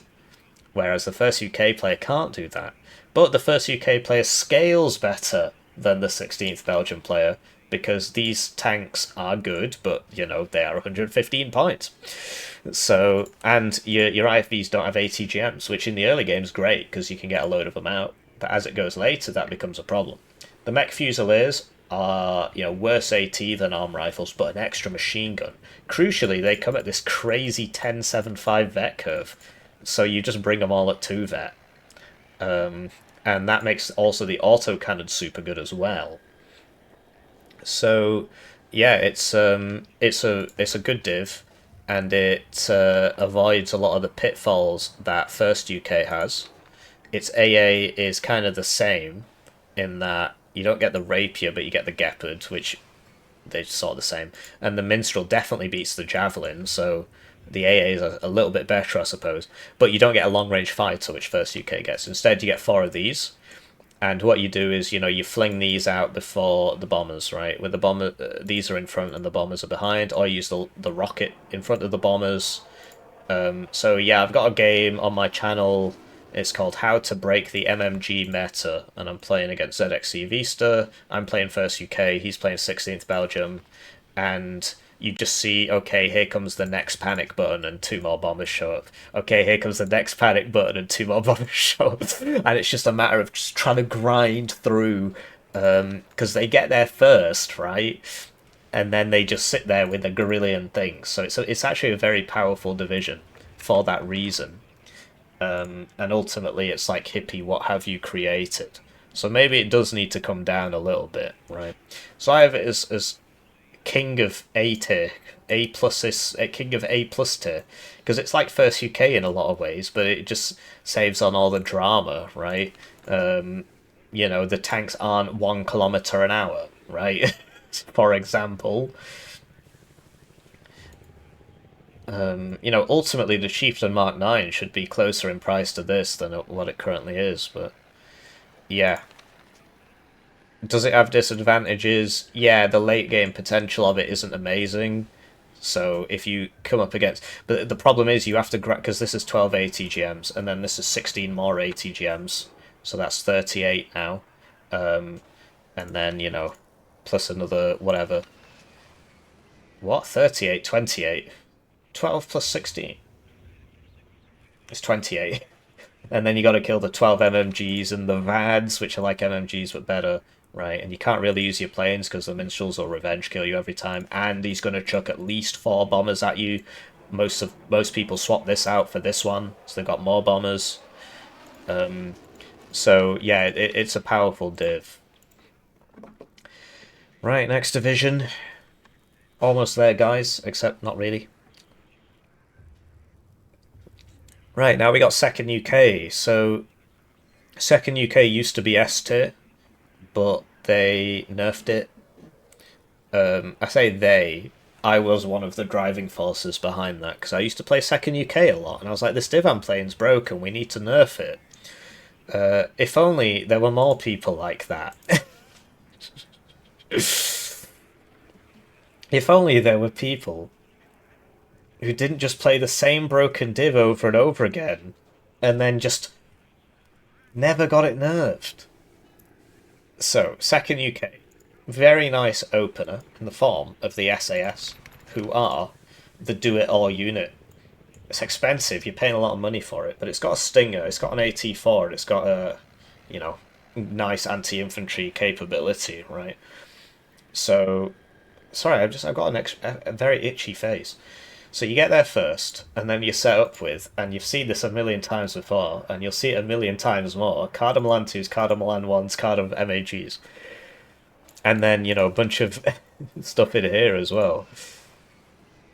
And then you've got, like, it is a powerful div.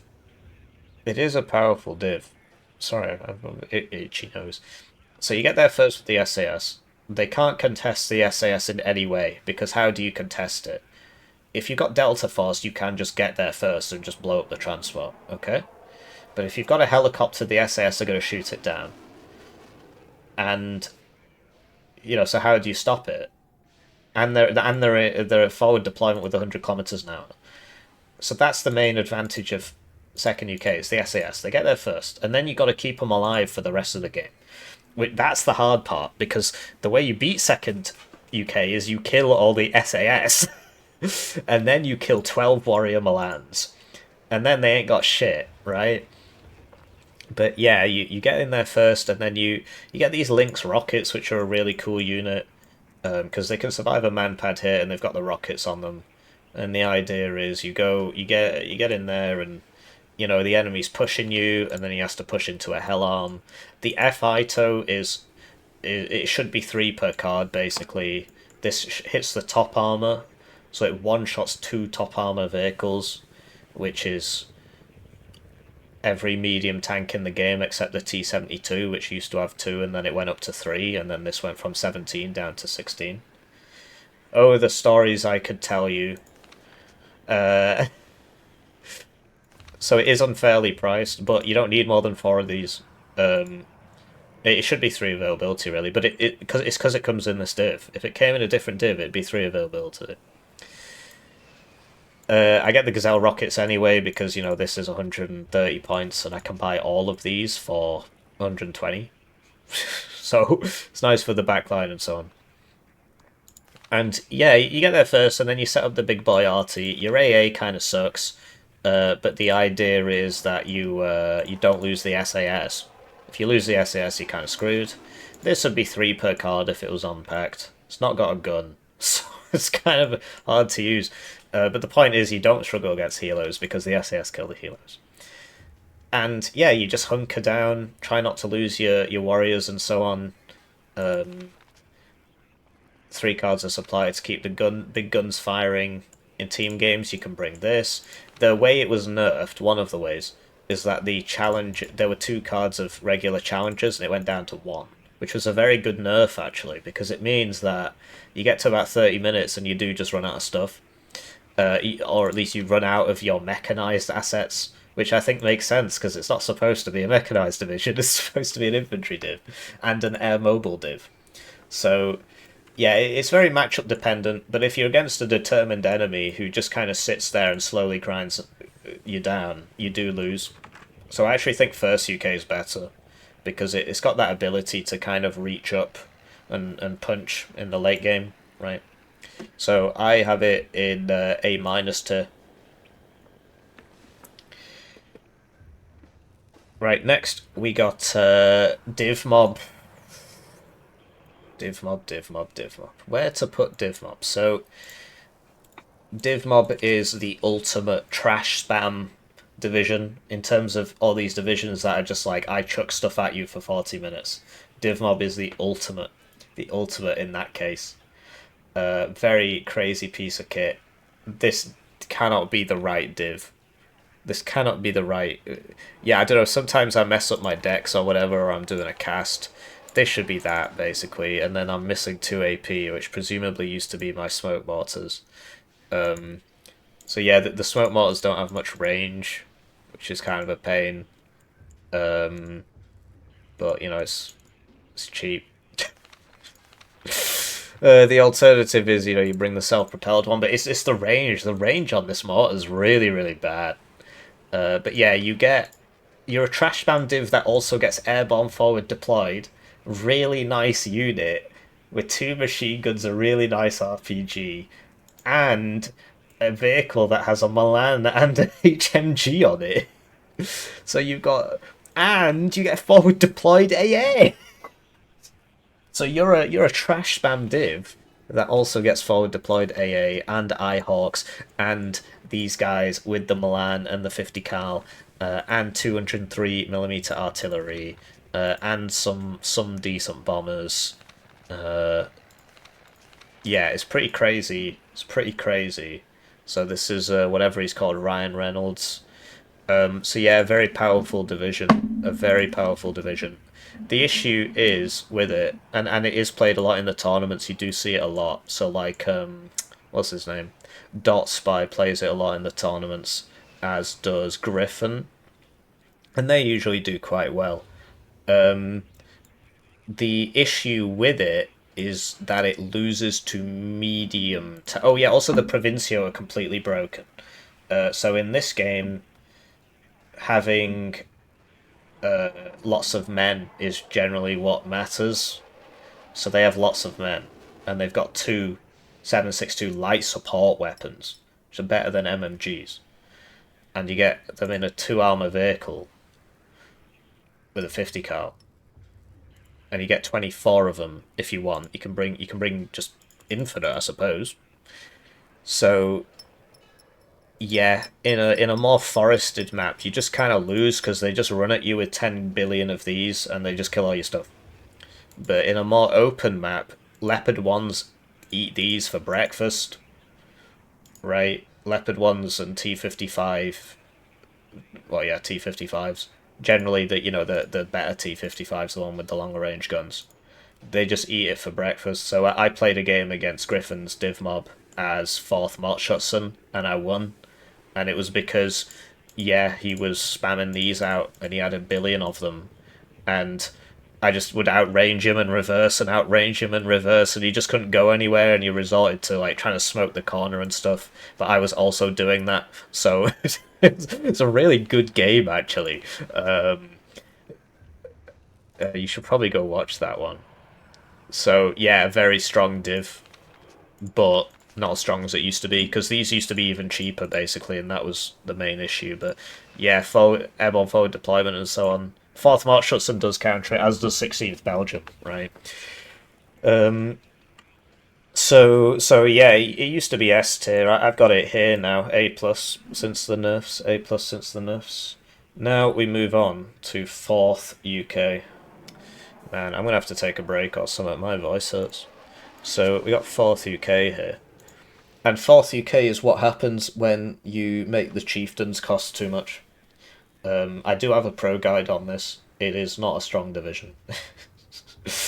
It is a kind of just a relentless assault division. You show up late because you don't have the airborne forward deployment.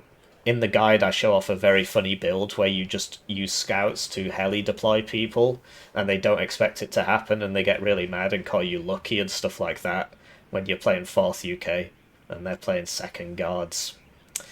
Watch that guide. Anyway, so yeah, you open with 2 Jaguar rockets to cover the Gazelle drop, and then you get the Gazelle drop, and then you don't have to push into the enemy for the rest of the game. But it's tough going, basically. You have to, because you don't get IFVs, and you're usually in the open with your very, very slow tanks trying to get your infantry into the point, and you don't have, like, flamethrower infantry, you don't have, your long range AA is not that long range, and it's towed, so it's really hard to use. Yeah, it's a tough one to play. It really is. But it's pretty funny. Like, if your micro's good, you can enjoy playing it, sort of, because you basically just constantly attrit the enemy. So you've got things like this, the Centurion 105, which is a lot of armor for 55 points with smoke. And so in the early game, you buy out all the Chieftain Mark 9s. They're not as good as M60A3s, but there it is. This thing's decent against infantry, and it can survive a Milan 2 and a Conquer's side shot. It's just mega ultra giga slow. And so, yeah, you buy out all the Chieftain Mark 9s, and like you just buy one of these a minute as well, or 2 of these a minute. You constantly have these in front of everything else. They take the hits, the Chieftains do the killing. Later, as the game goes later, you switch into the Mark 11s, and you've just got an endless stream of, like, some Mott rifles are a very cost-effective squad in a transport that has smoke, but no, good gun, but it's you don't pay extra for that. But yeah, you don't get flamethrowers or whatever, but the idea is you're just this slow, mechanized, aggressive attrition div. This bomber's really cool. You can switch off this and drop that, and then switch this back on and drop it. The fact that they've got these long-range missiles on it is just a pain in the arse, because it makes them cost more when they shouldn't. This should obviously be cheaper, because this gets the double drop, and this just costs the same for no particular reason. You don't get any rocket helos, you don't get any Gazelle rockets, which is a problem. Your AA isn't that amazing. This is your long-range AA, and as you can see, it doesn't even break 4 kilometers, so it's not really that good. So it's back to the point about revenge killing. So the idea is the enemy bomber comes and it blows up your Chieftain Mark 9, and then you kill the enemy bomber, which costs twice because you've got 3 of these behind your front line, right behind your front line. and then the enemy bomber dies, and eventually he runs out of bombers, and you don't run out of tanks. So, it's a fun div to play. I have to bring these instead of this, because I used to bring two of these, but I would just lose too much momentum. 2 cards of supplies is a bit on the rough end, given that you're supposed to constantly be repairing these, but I played a lot of games as it. I've got the pro guide on it, you should go watch that, but it is a weak, very hard to play div. Nobody plays it who's good, particularly in the tournaments, you just never see it. It's better than Durine, though. Next up we got Berlin Command. You'll notice it's now all the UK divs, and then all the American divs, and then all the French divs, because we've breached the last of the, DLC divs. Anyway, I'm going to get another glass of this. Right, so here we are with a Berlin Command. Berlin Command, yeah, I mean, yeah, it's a very awkward division. It sort of does a little bit of everything. The idea is that they are the guys who are in charge of defending Berlin. They were in command, you could say. And so it's a British division. It's really not. This should just be a NATO flag. There's some Brits, there's some Americans, there's some French. And there are some West Germans, of course, but actually not that many, which is quite surprising given, Anyway, the idea is you don't get airborne forward deployment. You can do a heli rush with a bunch of Gazelle rockets. This division is there's a couple guys who just play this division a lot, so there's quite a few of them actually. Well, there's 4 of them. It's like Swagella Skunter, Pasta La Vista, and then a couple other people like that Waffles guy. He plays it a lot. There's somebody else. There's a 4th one that I just can't remember. I'm sorry. I know you're probably watching this, but yeah, it definitely has its fans. It's just kind of awkward. I wouldn't say it's, well, like I said, there are no weak divisions, right? But the standout units in this division are the F117A Nighthawk, and that's about it, really. So, the Nighthawk is weird in that it has exceptional stealth, but that just isn't anywhere on the unit card. But it actually has 0% ECM, and so what happens is your stuff just explodes and you don't see what killed it. But if it drops the bomb, it's when the bomb explodes, not when it drops it, I think. But if you've got a cub in the area and the bomb explodes and the Nighthawk's still there, it'll shoot the Nighthawk and it will hit because it's got 0% ECM. So it's very hard to keep these alive because you don't have long-range AA. Right, you get the Rapier FSA, which is really not very good. Minstrels and Stingers are nice, but they're only close range, right? And then you get the Harrier, because it's whatever they had in Berlin, right? And obviously the Harrier can take off. Of course, they got this in Berlin, but yeah, whatever.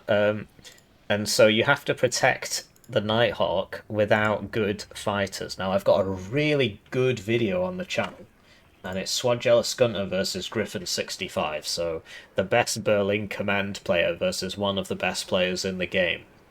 And you see how he uses the Harriers. He basically always uses them in minimum 2s, usually 3. And in that way he kind of overwhelms the enemy ASF. Now, admittedly, if you were up against an IHawk division or a Cub division, this div just falls apart because you rely on the Nighthawks to kill high-value targets. But Cubs one-shot Harriers, IHawks one-shot Harriers, and you don't have long-range AA, and the Cubs and the IHawks have the best chance of shooting down the Nighthawk. The main way you kill the Nighthawk is you fly a fighter right up to it, and then you can see it, and then all the Cubs and the IHawks engage and kill it, and obviously the fighter's shooting as well. And you're trying to kill these fighters with Harriers, and you can't shoot them with your ground-based AA. So it's a tough one, man. It's a tough one. Apart from that, the div's not so bad. So you get... Oh, I do this as well. Wow, I must be really dumb. I've not played this div in ages, frankly, but... Anyway, these guys, they get AT4s and satchels and MP5s. They're cool at the start of the game. You don't get airborne forward deployment, but you can do a kind of heli rush with all the Gazelle rockets and 2 Harriers to protect the Gazelle rockets and like a couple maybe 1 hell arm. And then the recon helo and the foxes, right? And then you get in, and the idea is you get into the town, and you're very, very good in towns for obvious reasons. 2 cards of the light rifles, recoilless rifles. So these guys used to be 10 men, but they got nerfed. Or at least, well, the price came down by 5 points, so it wasn't really a nerf, it was a change. They're also in 6th US now, the Alaskan Div, but they used to be a Berlin Command Special. And this recoilless rifle fires at both infantry and vehicles, and it's got a range which surpasses any other infantry-to-infantry weapon.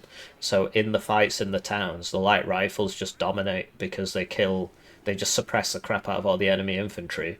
And you've got the Flash, and you've got Law ATs, and you've got these guys with the DMRs, Cardamalan 2s, Cardamalan 1s, it's been 5 minutes, kind of MAGs, and yeah, I dominate the women in my workplace, as Sam Hyde would say, and you get self-propelled mortars, and you get self-propelled howitzers, and these days, like, so this came down by 10 points a while ago, it's the Chieftain, it's the same as the Mark 11 in-game. In real life, the Mark 11 had night vision or something, and this didn't, which is obviously a big difference, but in this game, so basically Pact didn't have night vision, and so night vision isn't modelled in this game, because if it was, then obviously all the Pact tanks would be worse, and that's not allowed, so... This went up to 532 in the last patch, so you get an extra card of meeps. An extra meep, which is nice. These are nice against infantry because they got an autocannon on them. The CUV is nice against infantry, you get plenty of ATGMs. And so if you can get into that zone, you have a pretty decent chance of holding it off. But if you have to fight in the open, you just die. And you don't have any grenade launchers, which are very nice. So it's an awkward division to play. This whole air thing, the Nighthawks always die, unless your opponent's stupid, right? And so it's just a matter of time. How much value can you get out of those Nighthawks before they die? How many tanks can you snipe with those Nighthawks before they die? And then, yeah, you do like a sort of fairly early game push and then spend the rest of the game trying to cling on for dear life, but I do believe it is not the bestest ever division ever. So I've got it as B-. Next we got MBAD. MBAD's a funny one, right? So obviously this ladder changes all the time. I'm rank 1 like 99% of the time. It's just whenever I record it goes down. It's just weird, isn't it? Anyway, the guy who was rank 1 last patch is Mix90. And he basically only played MBAD. I think he did play other stuff, but he mainly played MBAD. And he had like a 90-something% win rate as MBAD. So it's not a bad division, despite the name, right? It stands for Multinational Bad Airborne Division. That's what MBAD stands for, right? And it is an airborne division with with one of the strongest ground-based forward deployments in the game. Because it gets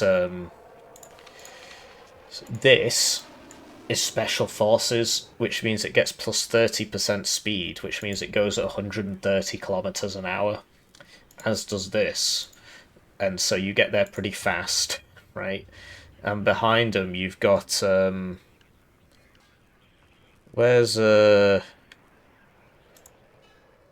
yeah, so if you recall the Div Mob opener, it's this vehicle, but the infantry that comes inside is way worse.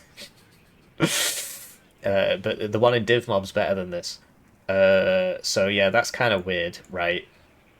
But it's the vehicle, so you open up with a bunch of ATGMs, and you've got forward deployed ATGMs, and so on, and so on. This is very fast, right? I'm not sure how they shoot it, given that it's got a big bar going through the middle there, but you don't bring it because it's just not very good, but it is fast. And yeah, you can bring these if you want. I'm pretty sure Mix brings these in this, so you can get more ATGMs. If you count like the total number of ATGMs you can bring, it's really quite high. So it's your standard I think it's the strongest airborne div in the game. But you don't have any like rocket helos, which is really rare for an airborne div. the air tab is really not fantastic at all. But then you get this cluster mortar thing so retarded. So in real life, this is like it fires like a computer guided round or something. It was like one of the earliest loitering munitions or something like that. You shoot something up in the air, and then it homes in on the top armor of enemy tanks, right? In this game, the way it's represented is it's a mortar that has guided fire, so it's got a very, very, very small dispersion circle, and its cluster. So the small dispersion circle means it's super good against infantry. What you do is you buy all four, right? And you blat a building with a volley, and then you move them all. And you blat a building with a volley, and you move them all, and you just keep doing that. You just keep doing that for 40 minutes. So you need really, really good micro to do that, because as soon as they stop moving, they get blown up, right? So you have to constantly move them around. But you can just constantly kill whatever you want. Like, if you get a full volley off on all of these, on an enemy heavy tank, and he doesn't move it until, you know, the first... Because they fire 5, right? Let's say the first 4 land, and he doesn't move it. The heavy tank will die, because it gets stunned up, and then it can't reverse and stuff. Can't go fast, and so it just tends to die, especially if it's stuck in a bit of forest when the rounds start landing. So the Div... If this wasn't in the Div, I don't think he'd be playing it, basically. I obviously don't know that. But this is a crucial part of the division and why it works so well. And so you need the micro to control those for 40 minutes. And then you have, you know, 36 scimitars, scorpions, and weasels with auto cannons and, you know, guns and so on. And then a bunch of more ATGMs. So you bite, you hold, you get the 4th UK long range AA, you get the Paravads, which I should probably be bringing. I don't play the Div that much. I mean, I have played it, I know how it plays. But yeah, it's really, really good. It's just you need Mega Micro, because these units, you get a lot of them and they aren't you know, tanky, right? You don't have any heavy armor, you need very good micro, and you need to move this for 40 minutes, but if you can, you get a lot of value out of this division. So I've got it as A tier, and I'd say it's better than 6E. Next up we got 3rd Armoured. I'll try and stick to time now, so 5 minutes. Some people aren't going to like what I'm going to say about 3rd Armoured, right? So when we called them out on it, they kind of stopped doing it, but basically there were a few days where the top 3 was Last Star, and then Bend Over and Skate. Skate's back down here now. Bend Over and Skate were only playing 3rd Armoured, right? This guy, he stopped playing it, so he's lost 2 games now, okay? But he had, like, 30, 40, 50 games as 3rd Armoured in Ranked, and he hadn't lost any of them. It was like he had like one, or he'd lost one, because he only had 1 defeat, but he also had 1 packed game. And so he had like a 97% win rate, and it wasn't clear if the one he'd lost on was 3rd Armoured or not. I played against him 3 times. I'm one of the best players in the game. You know, I've been number 1 2 times. That's what 12 means. So... And I never beat him. I played against him 3 times, I didn't beat him on 3rd Armoured in 1v1. And Skate was doing more or less exactly the same thing, except Skate gets his artillery out earlier, Bend Over doesn't. So 2nd and 3rd were both only playing 3rd Armoured.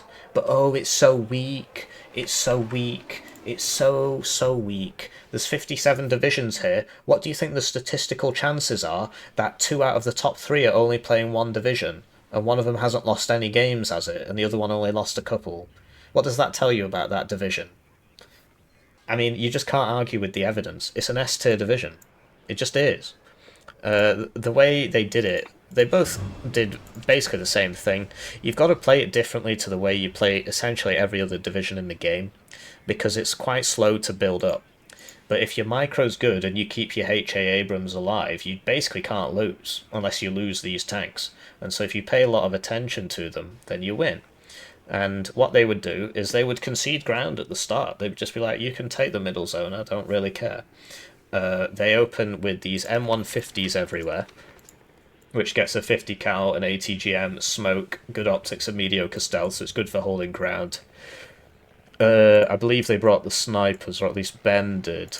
They tend not to buy the artillery, but it is in their decks. And they spend most of the game just trying to secure air superiority. Like the first 10-20 minutes, they just buy out all the fighters and secure air superiority, make sure they kill your bombers. And in the meantime, the tank rolls forward, kills two things, goes back. Comes forward, kills two things, goes back. The CEVs are really good against infantry as well, if you can micro them, because they basically can't be one-shot by anything on the ground. Basically nothing. They can't be one-shot by anything on the ground. And like they don't have smoke though, so you got to be paying attention. And they just nuke infantry. You go up to a forest, you just drop a. They had flash. They didn't bring these. They had 2 cards of engineers. And yeah, they just they didn't have the MMG teams either, because it wasn't about taking ground in the early game. It was just why is that a vet? It was just kill people, kill people, kill people, kill people. And then in the last 10-20 minutes, they'll just sort of roll in and all you guys are dead and you can't kill the tanks and you don't have any bombers left. Yeah, it's just a very, very hard div to fight against if you know what you're doing. And there were 3 players in the top 3, and 2 of them were only playing 3rd Armoured. So how does that work? Oh, it must be weak. Yeah, okay. I think you're weak. Mentally. So that's obviously an S-tier division in 1v1. The proof is in the pudding. Next we've got 6th US Alaska. This is one of my favourite divs. It's a very, very fun div. It's not particularly meta, but in the tournaments you do see it played quite a bit. Pro Commie and Scuff really like playing it. 2 Russian guys basically. And they play 6Y, and they do quite well with it. The idea is you get airborne forward deployment, and then it's similar to Berlin Command, except the air spam isn't Nighthawks that just immediately die. It's Eagles, like actually proper fighters, and Eyehawks forward deployed AA. Very nice forward deployment, right? Because you get forward deployed recon, forward deployed Navy SEALs, forward deployed AA, lots of grenade launchers, right? The disadvantage is you don't have any better tanks. Berlin Command gets, you know, a Meep Abrams, a Chieftain, card of Meep Abrams, card of Chieftains, and some. Yeah. Well, that's mainly it, right? Whereas these guys, they just get these recon tanks, which, I mean, they're nice in the early game, but they don't really go anywhere. So you don't have the armor. You don't have the armor, but you do get, you know, plenty of ATGMs. The Navy SEALs are extremely good at close range. This is actually an LSW, not a MMG, so they can run up to you with their SMGs and their LSWs and their satchels. This synergizes very well. You get infantry with stingers, right? You get the light rifles with the recoilless rifle that Berlin Command gets. You get grenade launchers, but yeah, not getting the tanks is kind of a problem. And like yeah, you get you know. So this has a grenade launcher on it, which makes it. I mean, it's good if you get in grenade launcher range. The point is this shoots further, but the grenade launcher is very nice if you can get in range. The main thing is it's cheaper. This can pen armor, which is why it costs a bit more, right? But yeah, the fighters are better, the AT planes are better, the bombers are, you know, they're not Nighthawks, but the point is that you can actually secure the air superiority because you have the Eagles, and you have the Eyehawks, and you have the forward deployed AA, and you got the VADs for the anti-infantry, you got the grenade launchers, so it's kind of like a better version of Berlin Command, but you don't have the tanks. So that's where I've got it. Because that's what it is. It's a better version of Berlin Command. But you don't have the tanks, right? Next up, we got 8th US Infantry. Very, very, very popular division. It was the second... So 3rd Armoured and 79Y came out at the start of the game. And then they added 39Y and 8th US. And so 8th US has been a staple basically since the game came out. Third Armoured's basically only played by weirdos and cretins in 1v1. But 8th US, everybody's playing it. In the tournaments, it's super popular. It's a decent division. I would not say it's broken by any stretch, but basically it's another one of these divisions that kind of does everything, and that's what makes it so powerful. The disadvantages are no grenade launchers, which do matter, and the slot costs are quite expensive, so you can't deck out your air tab and bring loads of tanks, for example. Or you can, but then you wouldn't have any infantry. But yeah, your infantry's good. You get the Ranger's Dragon. You get airborne forward deployment in the form of the LRS. You can also do the funny opener, where you open A10, Recon Helo, and Fighter. That's always a lot of fun. And yeah, the infantry capacity with the Ranger's Dragon, the Engineer Flash, the CEV is very nice. And the tanks scale because you start off with the M60s. Honestly, it's like, so you upvet it so that it doesn't die in one hit, so that it can reverse after it gets hit by the ATGM and doesn't just rout. But then you also kind of want 6 of them. Like, I wouldn't bring the Pivads anymore these days, but then what do you put in that slot? More Stingers. So I guess the Pivad stays, right? Because it's a 1-pointer, there's no other 1-pointers. This is one of my more played divisions, basically. So yeah, 40-point CV openers, LRS, then we've got iHawk, Stingers, M60s, and then you buy the M1s, and then you buy the M1A1s, and so you're strong at basically all points in the game. The problem is you can't really kill infantry very quickly because you don't have autocannons, and infantry doesn't really kill other infantry. And so you got to use the CEV to kill the infantry. If you can use the CEV well, and if you can use the Pivads, I suppose, but it's mainly the CEV. If you can use that well, you can kill the infantry. Because basically I played this against KDA, and the guy just walked towards me. And I was shooting him. This was before I put the CEV in. So I just can't kill him before he reaches me. It's so strange. But yeah, an all-rounder, but does struggle against infantry, and you know, the forward deployment is not very powerful. I mean, LRS are good, but you don't have any forward deployed AA, you don't have any forward deployed ACGMs or whatever.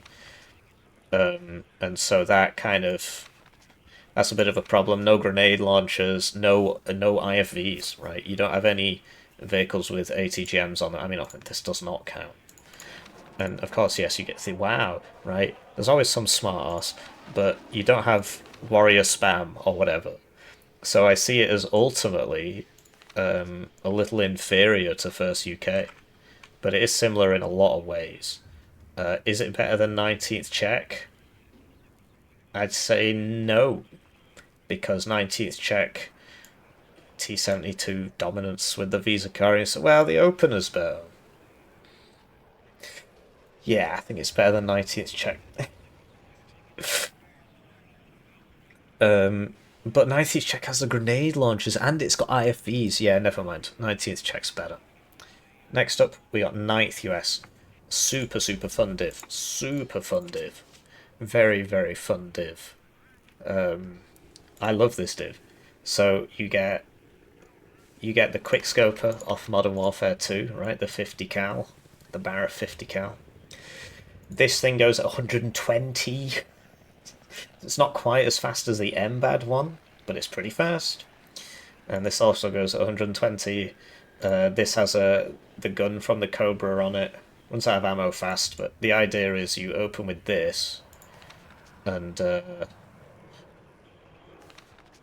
know, the snipers and the TOW2s and the 50 cals. The sniper, by the way, this goes 120, right? And this 50 cal can pen. So like a 4 HP coming towards you, like this, like a lot of forward deployed trucks, like the LRS come in a 4 HP truck. Actually, they come in Humvees, maybe it's 6. The 4 HP forward deployed truck coming towards you, if both of these bullets hit, and it's got the sniper buff, which makes it 5 times damage, it one-shots them, and also if a helo flies over like this, it just one-shots them. Obviously, it's actually technically 2 shots, but it's very, very funny. Then, you don't get light rifles recoilless rifle. Obviously, it'd be broken if you did. But yeah, you buy up all the reasonably powerful infantry. I'll admit, I want those flash now. I'm flash pilled. I go through phases with these satchels and stuff. It just depends how good your micro is. But I had a tournament game where Fence told me to bring the flash, and it works well if you can actually micro, and as my micro gets better, you know, because otherwise it just dies really fast, right? And then I've got the coffin launchers, right? These are so... we haven't covered these yet. It's the first coffin launcher div we've seen. It's like a mine clearing charge. I mean, that's what it's supposed to be, but it looks like a coffin. This one, less so. The original ones looked exactly like coffins. The first ones that were added were unpacked on Ruga, which we'll get to, right? And so they're super, super good in a town. So in a team game, like in the 2v2 tourney, this is like a core pick for me now. After that game we played against Pro Commie and Scuff, we just put me in the town and I had 4 of these and I was just killing everything. They just could not get through it. Yeah, it's indirect fire, close range, just nukes an enemy in a building, right? Once a minute you can do that. You can bring 4 if you want. You can bring the cluster thing if you want. But yeah, this is how I run it, how it's mortars for smoke, AVLMs. You get the M60, which is, it's like the Chieftain, but just better. Now it's like, whoa, well, yeah, but 4 less pen, 3 less pen, it doesn't matter. Because it's got 10 rounds a minute and an MMG, right? And it's faster. So it turns better, it shoots better, right? The only difference is, so at close range, a Chieftain Mark 9 will like one-shot BMP2 and stuff like that, whereas this won't. You'll have to fire it twice. But it is really good, and you can get more of them if you want, right? Including the CV, I've got 3 cards there. You can bring these if you want. This thing, super, super, super funny, because the missile goes really fast, and it's got 2,800 meters range and 70% accuracy and good stealth. Used to be even stronger, but it's still pretty strong.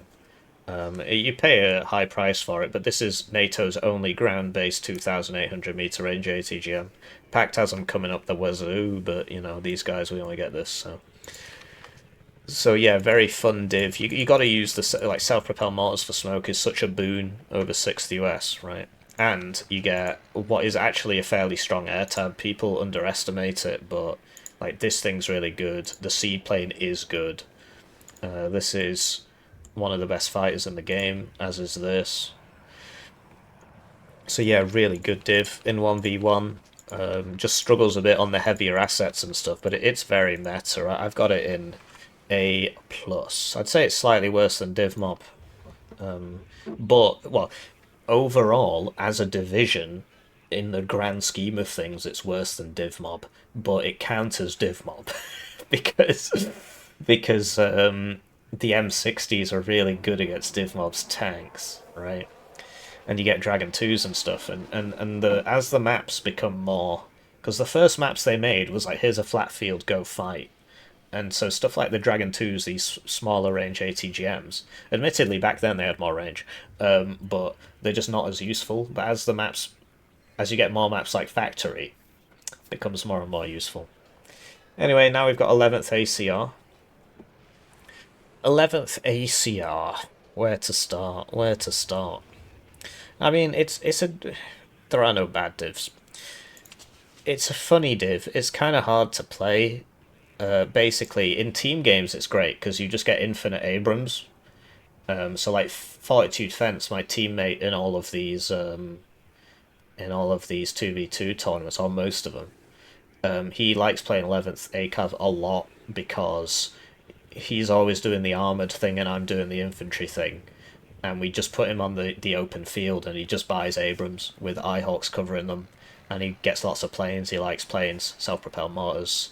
You get enough infantry. It's kind of a misnomer that, oh, it's only got 5 cards of infantry, you can run out of infantry. You don't really, because this is 12 per card, and you get 2 to 3 cards of infantry recon.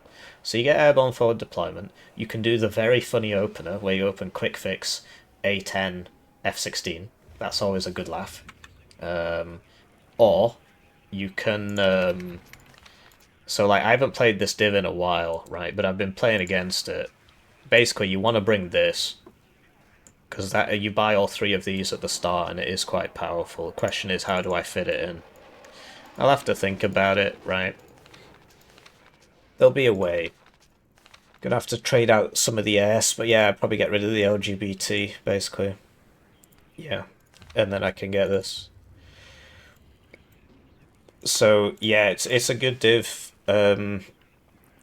So you can open with the triple AA helo. I had that done to me, and then you can actually just airdrop a bunch of Blackhawks in, and they can't. I was playing first UK, and we go back to that point about first UK having a really bad time against heli drops, and so that's something you can do. You get the CUV, which is starting to really jump into meta prominence. The CUV is so good at nuking these small fire teams. It just gives you zero cohesion as soon as you get hit.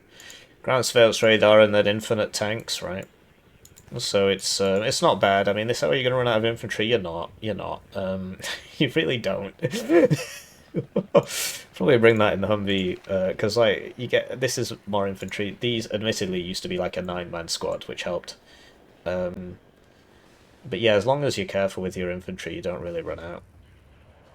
But it is still reasonably inflexible. It's hard to play. You don't get the medium tanks, so you gotta win the opener and then somehow get M1A1s out without conceding any ground. You can sort of plug the gap with a bunch of Marders, right?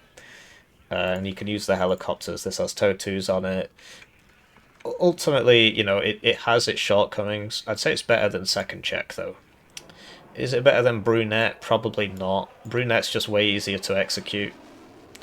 It gets medium tanks. Medium tanks are just sort of inherently useful because they're in the middle, and so, two of them can beat a heavy, one of them can beat, a bunch of Div Mob, whatever. And so they're just always going to be useful, right? Whereas the heavy tanks, they're not unviable. They're not inviable. Like I said, 2 out of the top 3 only playing 3rd Armoured. What's that all about? But they are harder to use, a little bit inflexible, right? Next up, we got 24th US, which keeps getting buffs because it needs them. It's not... Well, okay, I mean, terrible's a subjective term, right? There are no bad divs. I do have... So I played all the games, I just need to record the video, the pro guide for 24th. Admittedly, they've changed something and it's knocked 2 AP out of my deck. So I'm not sure what they changed. 2 AP, eh? Oh, it might have been this. Yeah, it might have been that. It might have been that. But the idea with 24th, right, is, yeah. So there's no proper Bradley division in the game. 3rd Armoured, yes, okay, it's a Bradley div, but... And it is a good div, it's very hard to play and people just don't bother, so they play 24th. So 24th, I keep getting sent games to cast, because the Tier 4 channel members get their games cast. Keep getting sent games with 24th in them. And I'm like, what do I do with this division? How do I reach these kids? But it keeps getting buffed, and it's really not so bad now. So now the meeps are 3 per card, you get plenty of those, right? And you can do some funny openers where you open with the 3 AA helos. You'll see that a lot, right? As we've been moving through the divisions, you've been seeing the 3 AA helos. And the recon, and then you use those to take ground. I do believe there is like an air cavalry, whatever. I wouldn't bother because the Huey is just really slow. The Blackhawk's nice, the Huey's not.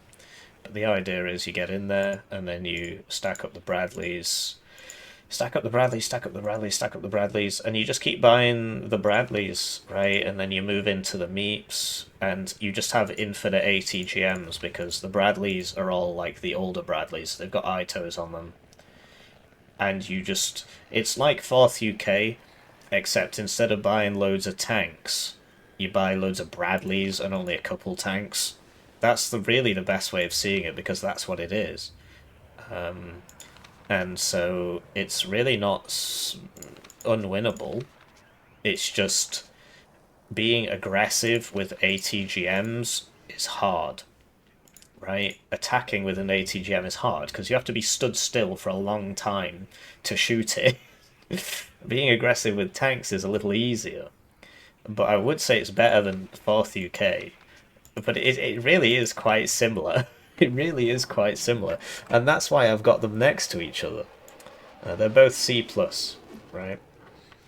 I did that in 2 minutes, incredible. Next up is 35th. 35th is like 24th, but worse. So they're both American National Guard divisions, right? And 35th, it's yeah. Yeah. So it doesn't get the Bradleys, but instead it gets a bunch of M60s. Now you might be like, well, M60s are really good, right? Yeah. But they're the reservist ones, so they lose their cohesion really fast. And the M60A1 is not the M60A3 because it's got less range on the gun. So, I mean, it can work, to be honest. I need the CEV in here. CEV against infantry. It's nice to have. But, yeah, it mainly relies on... Right, I've not played this for a while, so that's obviously got to go. 12 per card, 50 cal is really not so bad. Yeah, and the idea is you're supposed to bring the recoilless rifles, but this is 6.4, which is like... it's very hard to justify when this is 8.5 and has 12 guys, and this has 10, right? So it's very hard to justify. But it makes a funny sound. Yeah. So you get Eyehawks, but you don't need them because you get this wheeled Roland, which is really quite cool. The Duster is supposed to be good against infantry. It used to be better. It was a long time ago. The whole div used to be better. Balance Man nerfed it, and it's been trying to climb up out of the ground ever since. So yeah, this being 3 per card is pretty cool, but the way the reservist affects the accuracy of the rockets and stuff is quite unfortunate. So it makes sense that it's 3 per card. This, I probably wouldn't do this these days. I'd probably bring more rises. Because, yeah, the LGBT, like, the Weasel's just pointless. I'd probably just bring that, and then it's like, well, you got to use the LGBTs. Well, why do I have to bring the... They got a 2-minute reload and they kill infantry. Okay. So yeah, I wouldn't do this these days. I'd just be bringing more rises. Like 12 more rises is worth 2 LGBTs in my opinion. Feel free to disagree. Having that 1 AP is a shame, but these are 203mm, which is really, really useful, right? 203mm, very, very, very useful. And 3 5 CVs. Probably wouldn't do that these days. It's just like, this is like 4 per card, which... It's so hard to justify. Like, why is this... Okay, 9.6, but it's reservist. 12.8's not so bad, actually. And this for 15 points is not so bad, because it's got a 50 cal on it.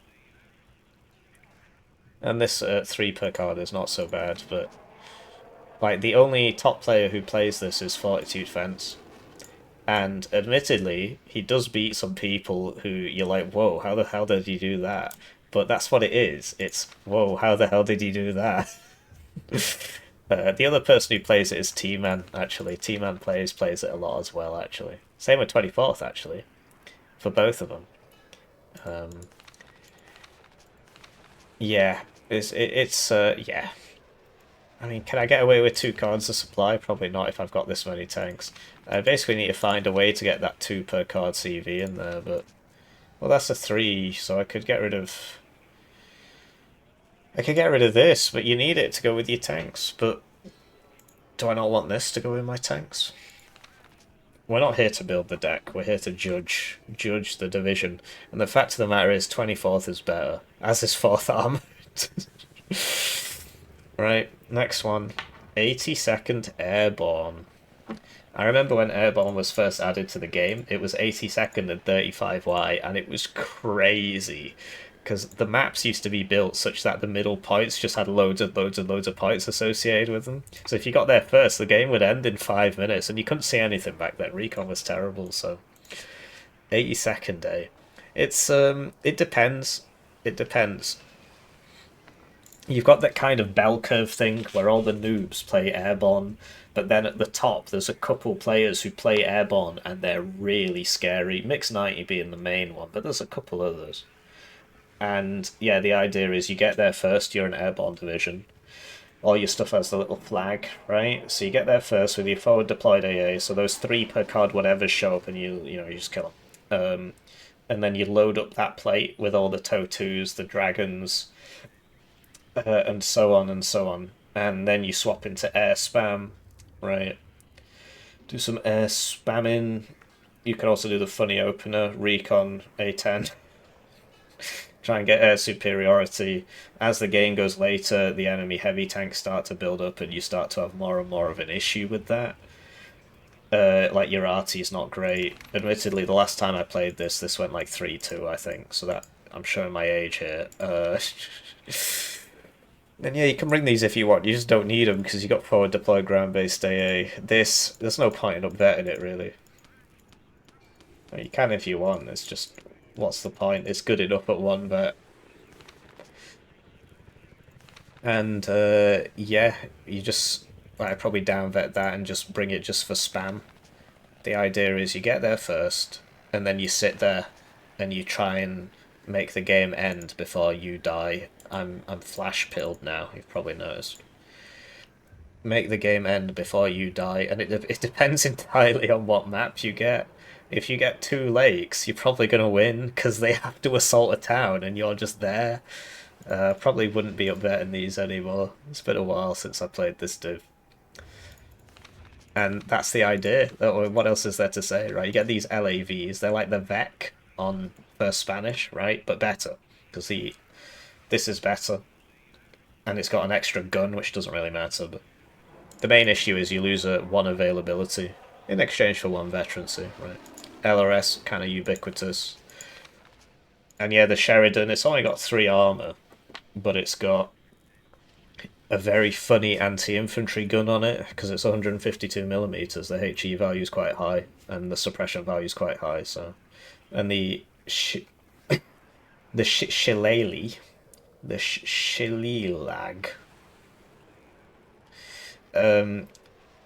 it doesn't do much, but it suppresses the enemy, right? So it's an infantry support tank. I mean, that's literally what it is, right? So the main issue you've got is that your only infantry ATGMs are TOW2s, which is kind of hard to make work because, I mean, obviously you got the dragons, right? But these get artied and you only get 3 of them. Whereas if you got Milan 2s, Milan 1s, like Mbad does, it's actually a better thing, because they're just so spammable, you can just put them everywhere. Whereas the TOW2s, you got to pick your moments, and as soon as the enemy sees it, he's going to arty it, because it's 100 points. So, I mean, he's going to arty the Milan 2s anyway, but you get more of them. So yeah, it's a case of getting there first, and then like you just constantly send crap like this around the sides, and you just try and frustrate the enemy as much as possible until the game ends. Ultimately, against good players, you do tend to be dismantled quite easily. They know what you're going to do, and they know the maps. Obviously, you can still get a good map, but I see it as weaker than Berlin Command, and it's certainly better than all this crap down here, but that's where I've got it, B-, B-. So, next up, we've got 101st Airborne, which you would think would be similar, but it's not. Because this is heliborne, and so most of their units don't get that parachute flag.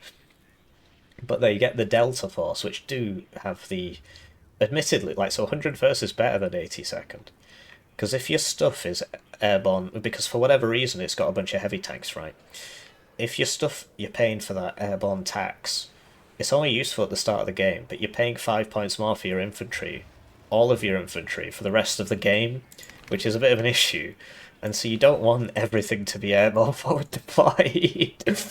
You only want a few things to be airborne forward deployed, such as the Delta Force, which at max vet get 30% movement speed, and this is the 30% special forces.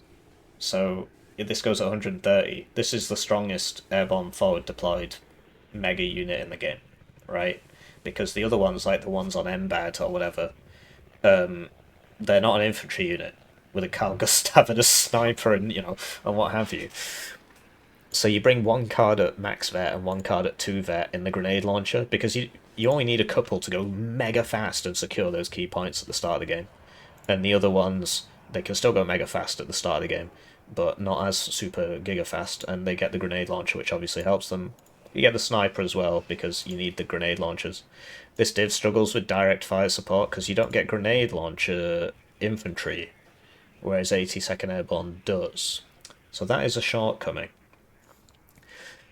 So, yeah, the division at the moment is generally seen as quite strong, but it does have an Achilles heel, which is that if the Apaches die and the Delta get pushed out, well then what do? Because you're not so good at attacking. You do get 8 meeps if you want. I only bring 6, because you only need 6 really.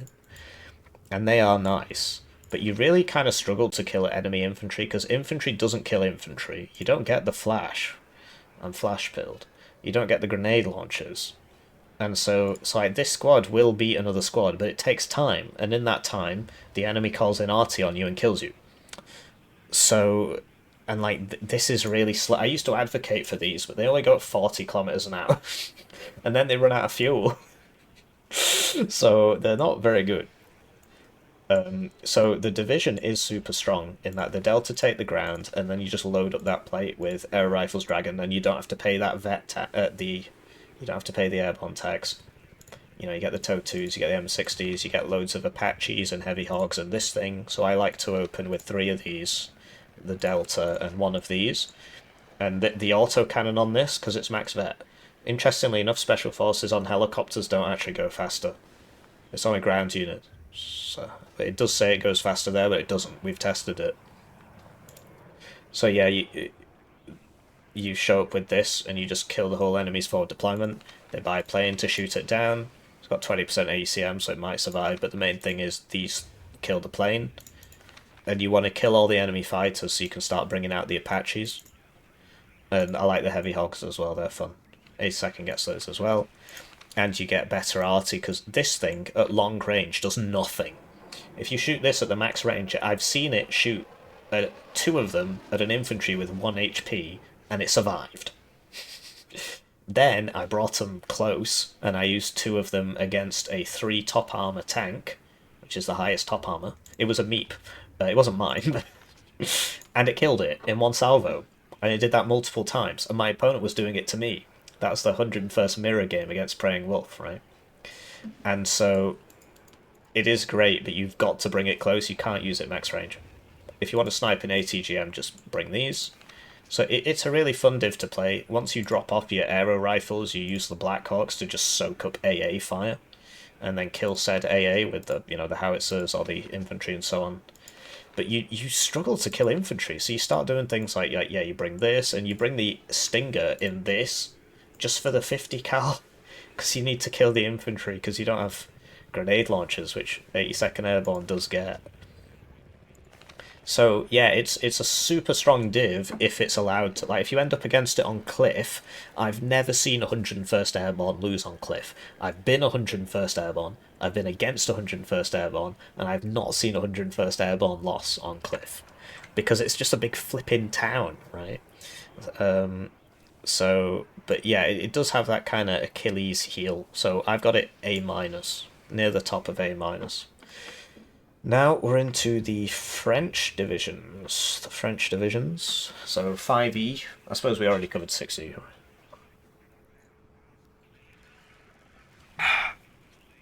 So 5E, super strong div.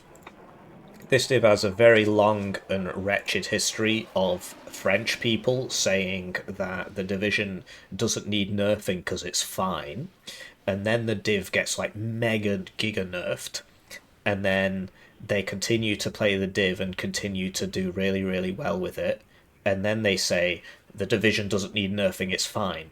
There are 2 people in particular I'm thinking of, both of whom are currently watching this video. You know who you are, who I have seen do this at least 3 or 4 times. At least 3 times, right? The div gets massively nerfed. Oh, it's useless. I'm still winning all my games. So, still a very, very strong division. Still a very strong division. The last nerf to it nerfed its AP slots, so you can't bring everything, right? It's a better version of that first Spanish division we just covered, because you actually get more of the tanks. Spain only gets 3 cards, right? And these ones come with autocannons instead of double 50 cals, and they cost the same. And the autocannon's way better because it can like delete helicopters basically. Against infantry, the double 50 cal's probably better actually, but against the healers, it's the autocannon. Yeah, so you open up with your airborne forward deployment in your truck that goes at 90 until you put a gun on it, and then it goes at 100. That has still not been explained to me. It must be the paint scheme, right? They painted it worse. They took the paint off. That's what happened. Because look, this has this whole camo thing, and then they took the paint off, and then it went 10 kilometers an hour faster. So yeah, airborne forward deployment, ground surveillance radar, but no AT. But you've got these right behind, which just shoot everything, and they've got the mediocre stealth. These are better than the ones in 6E, because it's got the 19 pen. And then the tanks themselves are better than the ones in 6E. Admittedly, the infantry is worse than the infantry in 6E, because you get these instead of the legionnaires, right? Would I still bring these? I'm in my flamethrower grind set, basically. So yeah, you also get heliborne troops with special forces and stuff, so you can do funny openers where you open with you'd have to open with a fighter in this case, and then you open a couple Gazelle cannons at 2 vet. This was the original div that did this. Everybody else copied them. You know, Gazelle Heart, and then some commandos, and you just deploy with the commandos. You don't know what your opponent's going to do, because if they want to do a ground rush, they get the Sublindes, which you also need to prepare for, so it's very hard to play into 5e. As the game goes later, they now have a weakness, which is they will eventually, because they have to either air spam or tank spam or inf spam. If you go for all 3, you don't get any supporting assets. They get one of the best howitzers in the game, the AF-1. Self-propelled mortars for smoke, right? But yeah, funnily enough, first UK beats this div because these all die to the warrior appliques, which is very funny. And yeah, Roland 3s are okay, Roland 2s aren't. Minstrels are nice. So yeah, it's a super strong div.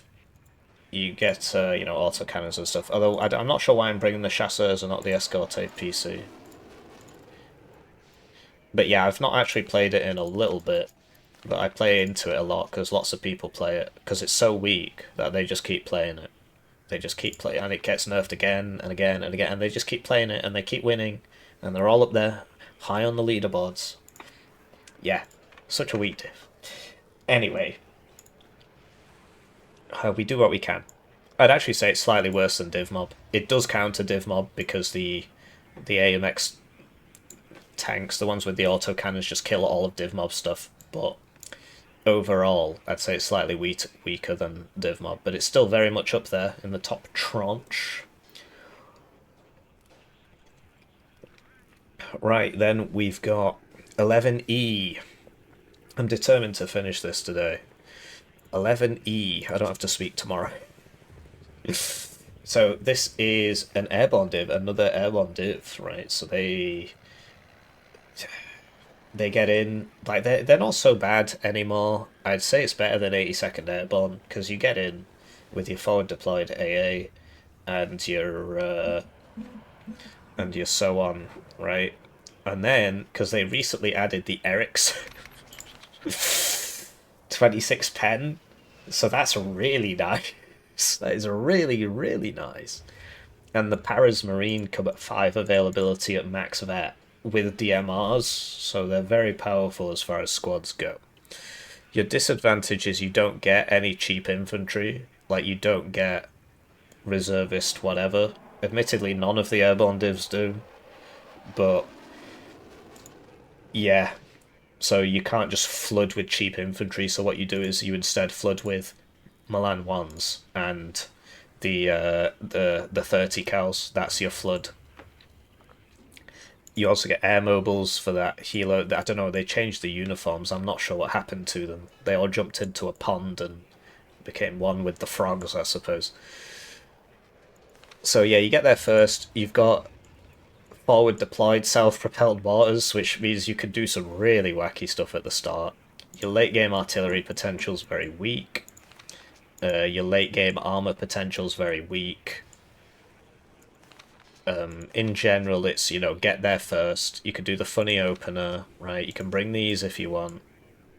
Admittedly, there's a bit of redundancy here, so I'd probably get rid of this, and if I was to play it today, I'd probably end up bringing... Well, you don't need them. Yeah, you don't need them as an airborne div, because you've got forward deployed ground-based AA, and they're really only useful at the start, so I'd probably just 2-vet that and still bring that. Or, actually, oh yeah, I could use some more saggies, frankly. But yeah, these only have 8 HP, which is a bit of a pain. So, 11E is okay, but it suffers from the problem that all these airborne divs suffer from, which is if you have to push in the late game, what are you going to do? Push with this? So you better hope that you win the early game and then just kind of sit there and cling on for dear life, but you get Milan 1s and Milan 2s, whereas 82nd Airborne is buying TOW2s, which immediately get shot. This thing is crazy. 26 pen, 70% accuracy, so if the enemy gets close to the town, you just pop in the building, kill him, jump out, and yeah, on something like 2 lakes, so difficult to beat this div. But, you know, no grenade launchers, right, so you do actually struggle to kill infantry divisions. That's the paradoxical thing about paratroopers in this game.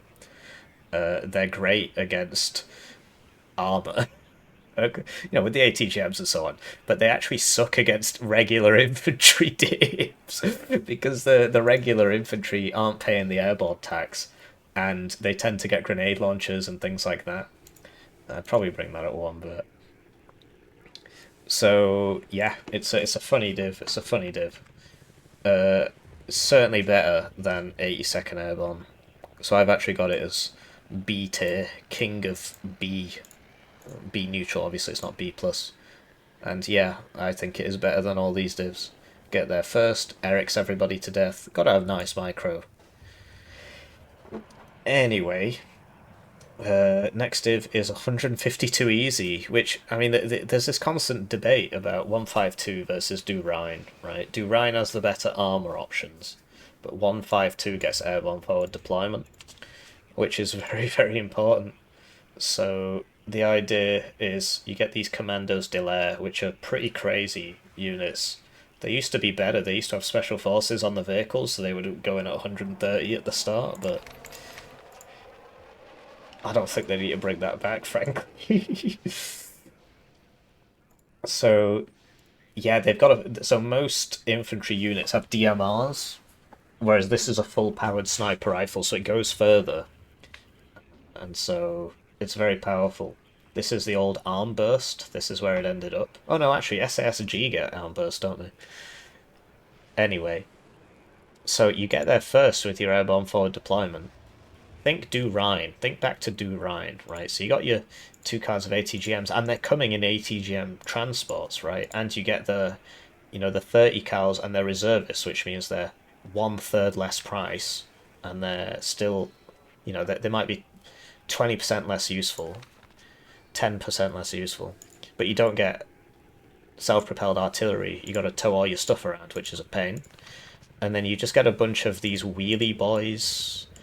And you send the wheelie boys out everywhere. They're really fast, but they've got heat guns, not kinetic, which means that you just can't kill heavy tanks with them, because if you were to get super close with a kinetic round and shoot them in the side, you'd kill them. Maybe not in one shot, but you should have like 5 of these guys.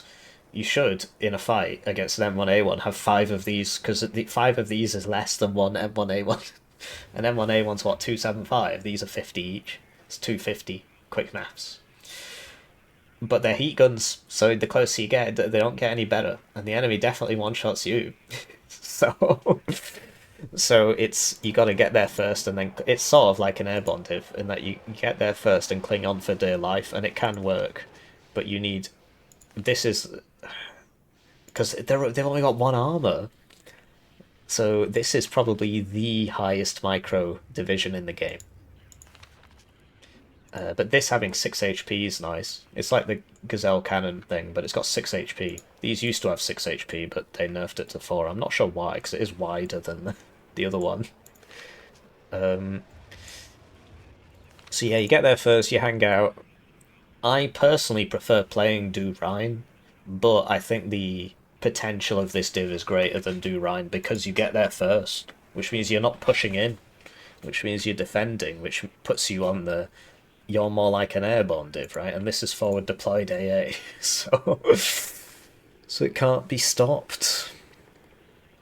Yeah, so I'd say it's better than I'd actually say it's better than 35th. It's probably harder to play properly than 35th, but it's definitely better than 35th. But yeah, something like this against a medium tank div, the medium tanks would just kill all of this. Then we got second Panzagram. Oh baby, second Panzagram. Second Panzagram. So we're back to the point about divisions that do everything well in 1v1 are the best divisions for ranked, right? And no division exemplifies this behaviour more than second Panzagram. The ultimate I do everything well division. So you get your airborne forward deployment, Fallschirmjäger, right? Then you get your heavy artillery, your Eyehawks, your British fighters, German bombers. You get Harriers as well, which I don't bring. And you get a bunch of medium tanks and Marder 1A3s. And so whenever anybody's like, I'm new to Warno, what div should I play? I recommend this one, because it's just so straightforward in its execution. You get there first, and then you buy all the... You just put a couple Eyehawks behind, and then you buy Leopard Marder, Leopard Marder, Leopard Marder. Occasionally, you buy the heavy arty, right? You just don't have to think when you play this div. It is a very brain-dead division. There's really not much going on. Just keep buying those Marders, keep buying those Leopards, and you'll eventually just win. So, yeah, I mean, what is there to say, really? The way you would nerf it, if you wanted to nerf it, is you just remove all the British stuff. Get rid of the Tornado and the Tornado Seed. And then leave the Germans to it. They have to use this as their fighter, right? It used to be that the counter to this division was to helo rush it, because it doesn't get forward deployed AA. And then they added this fighter to it, which is a very good anti-helo fighter. So now you can't helo rush it anymore. You can try, but you've got to buy 2 planes to kill this, or just, accept that one of your planes is gonna lose, gonna get routed or whatever. So they did nerf it a little bit, but they removed 2 AP from it or something. When they nerfed 5E, they removed 6 or 7 AP. Then they nerfed this and they removed 2. It's a beggar's belief, honestly. Anyway, you'd, get the smoke mortars out. Yeah, just a silly div. They need to nerf the slots more. That would be how you could nerf it. I do have to rebuild it a bit since the changes. Yeah, it does everything. What more is there to say? I wouldn't upvet that anymore. So, yeah, that didn't take very long. It's the best division in 1v1. There's really... It's just obvious. The only people who dispute this are wrong, and they tend to play a lot of second Panzagram. The alternative is people say 20th Polish is the best, which I don't really agree with. But yeah, it just does everything. It's really strange. A lot of the... You'll notice, actually, because people sell Warno pay to win. This is a base game division, and it's S tier. This is a base game division, and it's S tier. This is a base game division, and it's A+. This is a base game division, and it's A. Base game, and it's A, right? The base game, they tend to be at the top, because when they were first making these divisions, you get things like second Panzagram, where it's like, oh yeah, it just does everything, and it's just got a bunch of... Because they hadn't put the Brits in the game yet, So they teased the Brits by adding them to 2nd Panzagram, and that was, and then they never took them out. Some of them they took them out later, right? Like so, 5th Panzer, the German one, which we're about to cover, used to get Apaches.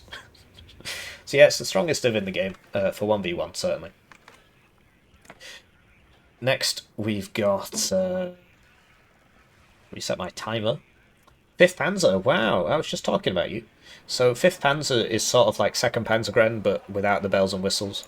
The idea is that it is the more tanks one, but it gets fewer medium tanks, fewer Leopard 1s, which in ranked, in 1v1, Leopard 1s matter more than Leopard 2s, because you can buy 2 Leopard 1s for a Leopard 2, and you can get them out earlier, and if it dies to a plane, it's no biggie, right? So in general, medium, and you know, they fire the better against infantry, because you're firing 20 rounds a minute instead of 10.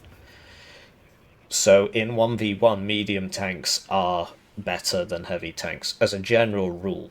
Obviously, we've got, you know, 3rd Armoured in S tier, and there are other heavy tank S tier divs yet to come. But basically, if 5th Panzer got more Leopard 1s, it would be better. It is still a good division. It does not get the Marder 1A3, so the Marder 1A2s have less armour, which means they die in one hit to Dragon 2s, which are quite popular. 18 AP is quite popular. I've not played it in a while, admittedly. I wouldn't be bringing the Mars. I'd just be bringing 2 of these at one bit. But yeah, the idea is you get airborne forward deployment in the form of the Fernspeer. And in the early game, you get this rocket plane out, because it's only 155 points. It reloads in 32 seconds, because these reload simultaneously, not sequentially. So if it's split across 2 banks, it tends to be good. And yeah, this will just snipe the enemy's forward deployment. You buy it after the first tick, because, you know, this will spot the enemy forward deployment, whatever. And then, yeah, you open with a bunch of Leopard 1. But to be honest, I should be bringing this. Right. So we'll find a way. I mean, like I said, you know, there's 57 divisions. I have played them all many times each, but doesn't mean I've played this recently. So something's got to give here. But we'll figure it out later. Because, yeah, Zickerungs used to be way better. I wouldn't bring Zickerungs these days. I don't think that's a good idea. I'd probably bring these. Or Cardamalan ones. Well, MAGs are nice. So, yeah, I mean, I should probably just get rid of that. But then I've only got 5 CVs, which is completely unacceptable, so...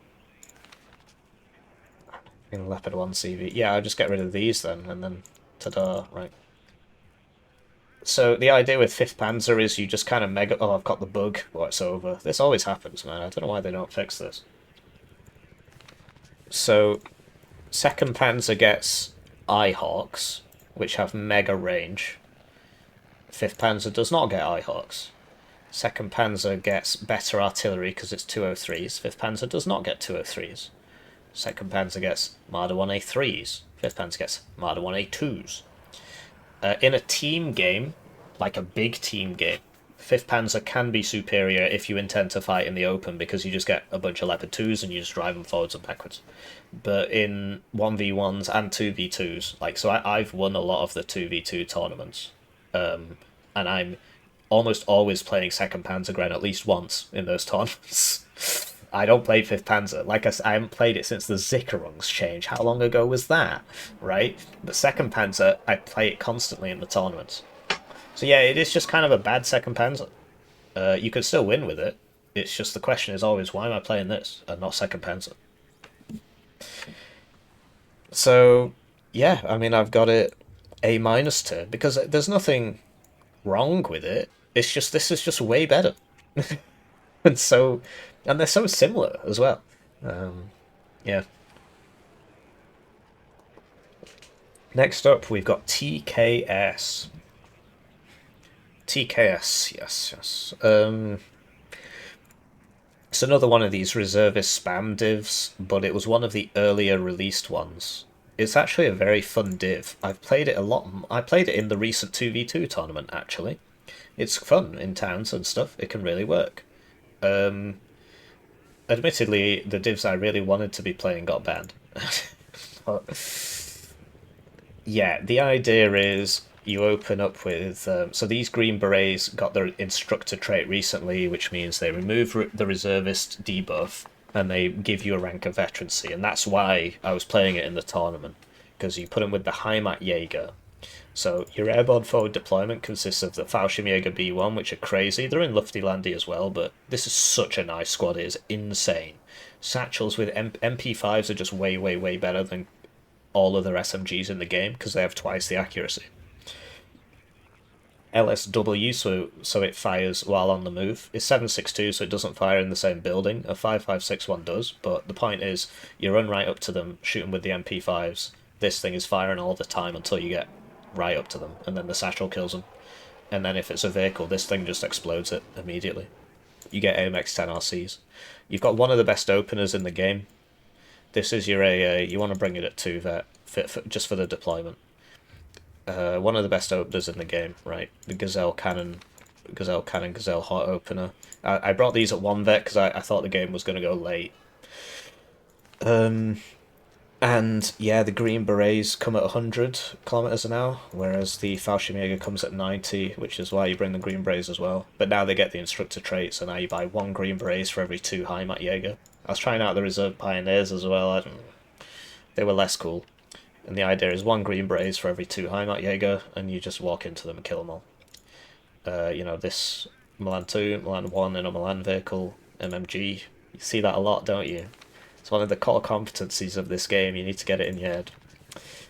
And you'll notice these from Durine, except here they can't be up-vetted. Why can they not be up-vetted? It's because this division came out first, and that's all there is to it. The ones that came out first you didn't used to be able to up-vet. It's the same reason why in 24th you can't up-vet a lot of the National Guard, but in 35th you can. It is what it is. I was trying this out for the tournament. I'm not sure if this worked. The idea was this gets airborne forward deployment. So that's why I brought it. Sorry, I got a really itchy nose, man. If this was a 1v1, that'd probably... Well, I've got enough CVs, I suppose.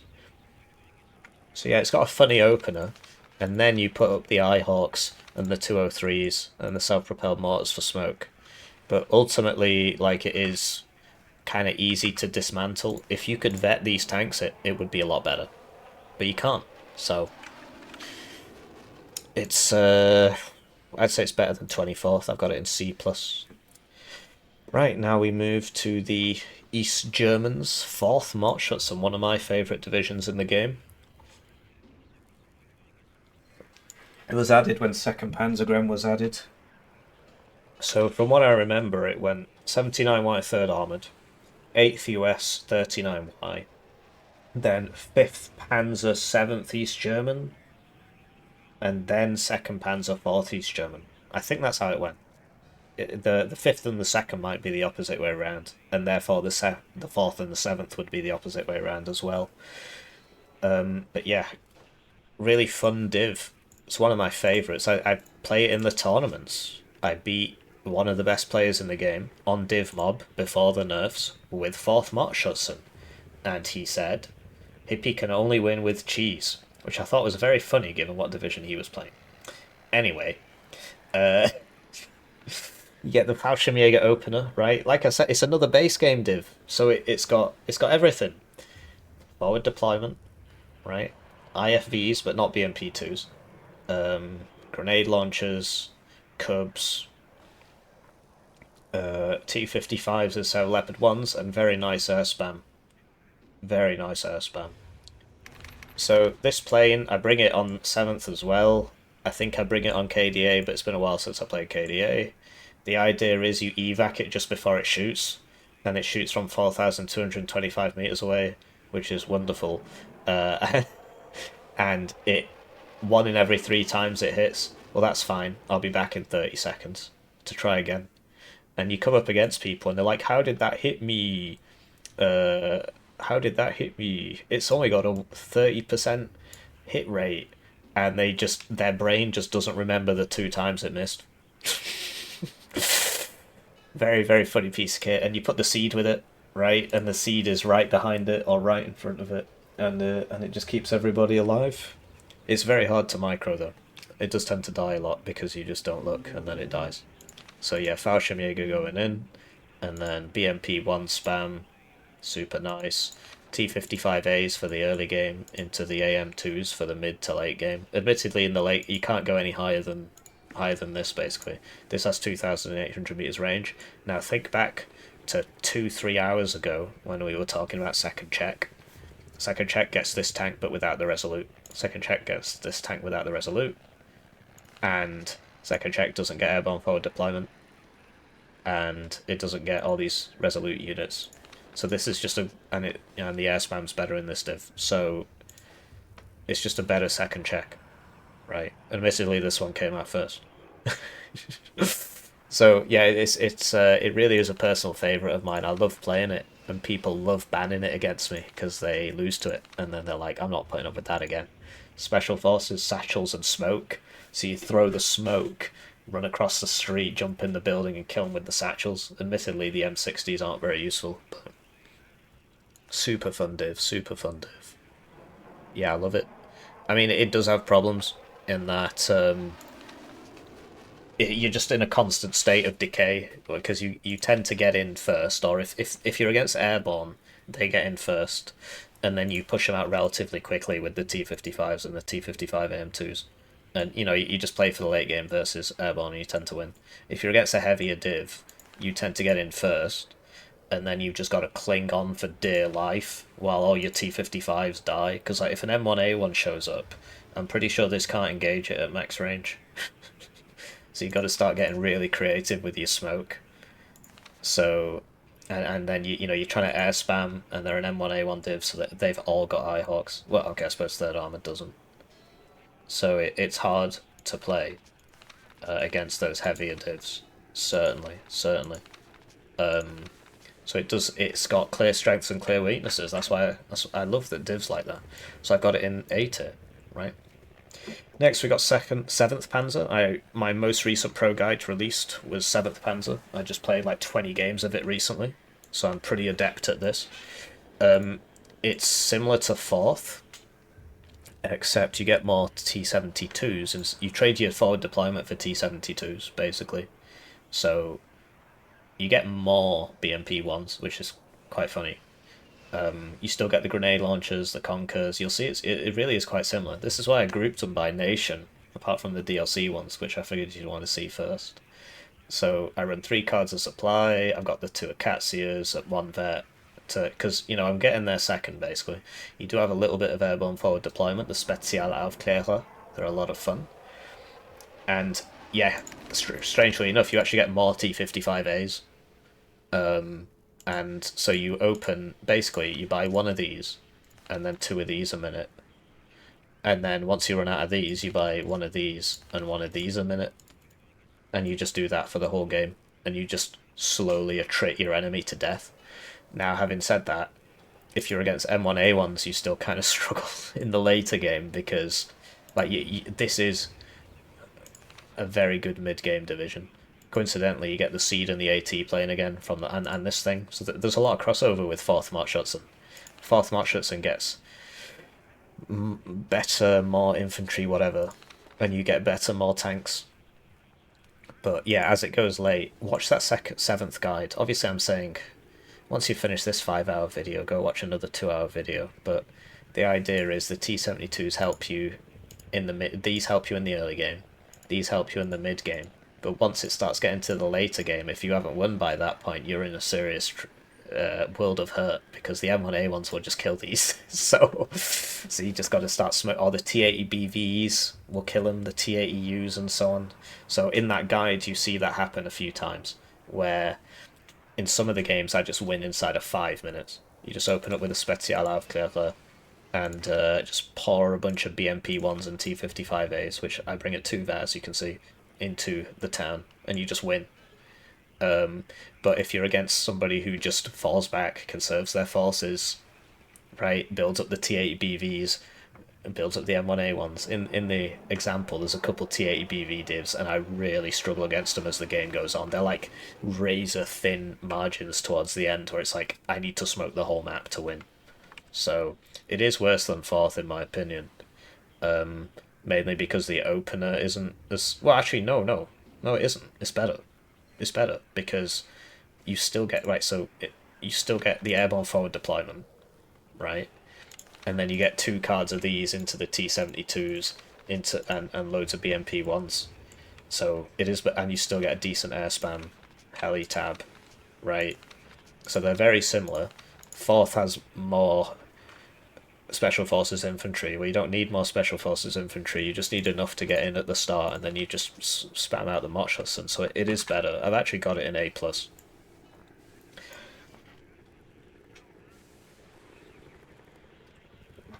Next is 9th East German. So 9th East German is generally seen as better than 7th, because it is. It's sort of just 7th with more stuff. It does sacrifice a couple things. The first thing it sacrifices are the T-55As. You don't get T-55As at the start, which means your early game's actually weaker than 7th's. You also don't get the Spezialaufklärer, you don't get the airborne forward deployment. So your early game is weaker. And that's a problem. But your late game is better, because while the 7th Panzer player gets 1 card of T-72M1s at 175 points or whatever they were, 195, this div gets as many cards as it wants, and also gets the T-72S, which costs a lot more for a reason. So it has a weaker early game, but a stronger late game. You also get the BMP-2s, which are better in the late game. You also get the Napalm Grad, which, I mean, I think in the RT rework dev blog they said napalm against tanks is going to get nerfed, but for now, this thing is just a tank. It's like that Prima thing on 31st Soviet, right? And you might say, okay, well, you know, the div's weaker at the start, So what you do is you open with 4 of these at 2 vet, and 1 or 2 of these. And, right, so I'll admit I haven't played this div in a little bit, right? So I'd have to change a couple things up. So I get rid of that for starters, and then, yeah, get the rocket plane for the early game. It's like that one on 5th Panzer. Admittedly, we're not here to build divs, we're here to showcase things. But yeah, the early game, you just open with the urns. I've seen people do this to me, and I was like, oh, what do I do? If I don't have airborne AA, I can't do anything. Because they just open with like 4 of these and a fighter. They don't even have to open with the fighter. If you don't have airborne deployed AA, they just beat you at the start. And then they actually end up getting in at the start, and then they're defending with all these T-72s, which is... And this goes 2,800 meters range. This goes 2,800 meters range. Good luck fighting these guys on airport. Right, lots of grenade launchers and stuff. Admittedly, I need to play this div more. I've been playing 7th. But it is better than 7th. And so I've got it in the S tier. This sees a lot of usage in the tournaments. Actually, so does this, because what happens is this one gets banned, and so people pick this one. Next up, we got Berlin Gropers, formerly known as Untermensch Zentrum. So, you know, there are divs in this game. Some are better than others. And of course, there has to be a division, one division, which is the worst division in the game. And that is this division, Divio. This is the worst division in the game by quite some margin. So the idea is you don't get airborne forward deployment, and then you buy all your T-55As, and you attack the enemy with your T-55As. Admittedly, you get Pedro Pascal from Narcos or whatever, and he's pretty good. This infantry is like slightly undercosted to try and help the division. The Vakschützen is undercosted to help the division, basically. So you get a lot of SPW-70s. And you get the Moschützen Streller, which is cool. They get Streller. So you've got some AA. Like, if you play in a team game, you can play these guys as a LARP, I guess, and just bring all of the, you know, the Agis and the Vakschützen. You can probably win in a town, but even then, you don't have you might as well pick Ruga, because they get the coffin launchers, which we'll get to. And then, like, you don't have anywhere to go, right? You've bought your T-55As. You don't get in at the start, so let's say you push them out in the first couple of minutes with just a bunch of T-55As. Good for you. Then what? You don't get the grenade launchers. you don't get any, you can't buy anything better. So I mean, it's just not a good dip. The Towed AA guns used to be completely broken, and so the idea was you just brought all of those and tried something with that. I tried bringing 2 cards of SPG9s and rushing with those, it didn't work. And yeah, you just, the enemy, all he has to do is just kill all you guys, basically, which is easy to do. Admittedly, you don't run out, you can still keep buying them, but you just can't really hold on to these positions, and you don't get there first. I mean, you can do the Conquer's Unspeakable PKM thing, it's the packed equivalent of Milan 1, Milan 2 MMG, right? But it's just not that good. It's just not that good. You don't even get like cheap CVs in this tab. I mean, you get these at 3 per card, so okay. But yeah, it's the worst division in the game. One of them has to be, right? And it is Berlin Gropers. Next up, we got KDA. KDA, I mean, there are people who play, so like ZXCV still plays KDA, and he's a good player. Fortitude Fence plays KDA, and he's a good player. In the team games, KDA works really, really well, but this ain't a team game. This is a 1v1. And yeah, in 1v1, KDA does not work very well. It is also a very, very weak division, right? It's a very weak division. So in a team game, you know, you get the Smirch, you get the Napalm Grad, you get all the Malkas, you get all the Bucks, and you're a support player. So in the 2v2 tournaments, and just click on my channel, click on the live tab, and you can see all the 2v2 tournaments I've played in. They're all still there. It's not like Twitch where they delete themselves. You'll see me and Fence playing together, and he picks KDA a lot. And generally what happens is he just buys all the T62s and does all the Bucks and the Smirches and stuff, and I'll go like Airborne or something and grab all the points at the start, and then he'll come in with all the really nice defensive tools, and then we'll win. But in a 1v1, you don't get there first, because you don't have an Airborne player. Admittedly, you do get some nice air spam. But yeah, it's a very hard div to play well. The idea is the KDA shuts in 14 guys, and then you put this guy with it who's military police, but he does not remove the militia trait, which is the real killer. The reservist trait isn't so bad. The militia trait is what's killing them. So, like, they're nice, you tank with them, and behind them you've got 3 cards of T62s, right? And 2 of them have the 2,800 meter range ATGM. You can see how this div might be very useful on maps like Cyrus, where he played KDA and I played Corpus, and we won, and it was quite a convincing victory, and it was because, well, they can't get anywhere near us, right? We get there first because of me, and then they can't get anywhere near us because of Fence on KDA, so yeah. But in a 1v1, your shortcomings are laid bare. By the time you've bought the Smirch and the Malka and the Napalm Grad and the Smoke Mortars, and, you know, you just tend to lose. You can make it work. You can just spam out all the Reservist and the Zickarungs, and, you know, the triple team, right? And I'm Pioneer Flam-pilled now. Did I mention that? With the KDA, yeah, in front and the T62s behind, you can do some very powerful early game pushes, and you can gain ground from that, and then you just put one of these in every building, and that's obviously a pain in the neck to deal with. Incidentally, this is actually more expensive now, despite being worse. It's because it's more available. They should have just lowered the availability. Oh well. But yeah, it's not that amazing, frankly. It really isn't, so I've got it in C tier. Next up we got Ruga, the what do they call it, the red-headed stepchild. I think they refer these things to as a very weird division, very strange division. It does some things well, some things poorly. It's sort of like Berlin Command, the NATO one, in that it's just like a very strangely defined division. So you get the urns at 2 vet, which is nice. You get this thing, which has 3,000 meters range, which is very funny. incidentally, there was a big debate whether or not it should have an extra missile here. Heard a guy say that it shouldn't have an extra missile here because the targeting pod has to go there, and then somebody showed me a picture of it having an extra missile there. So, yeah. Yeah, you can land these and they still shoot.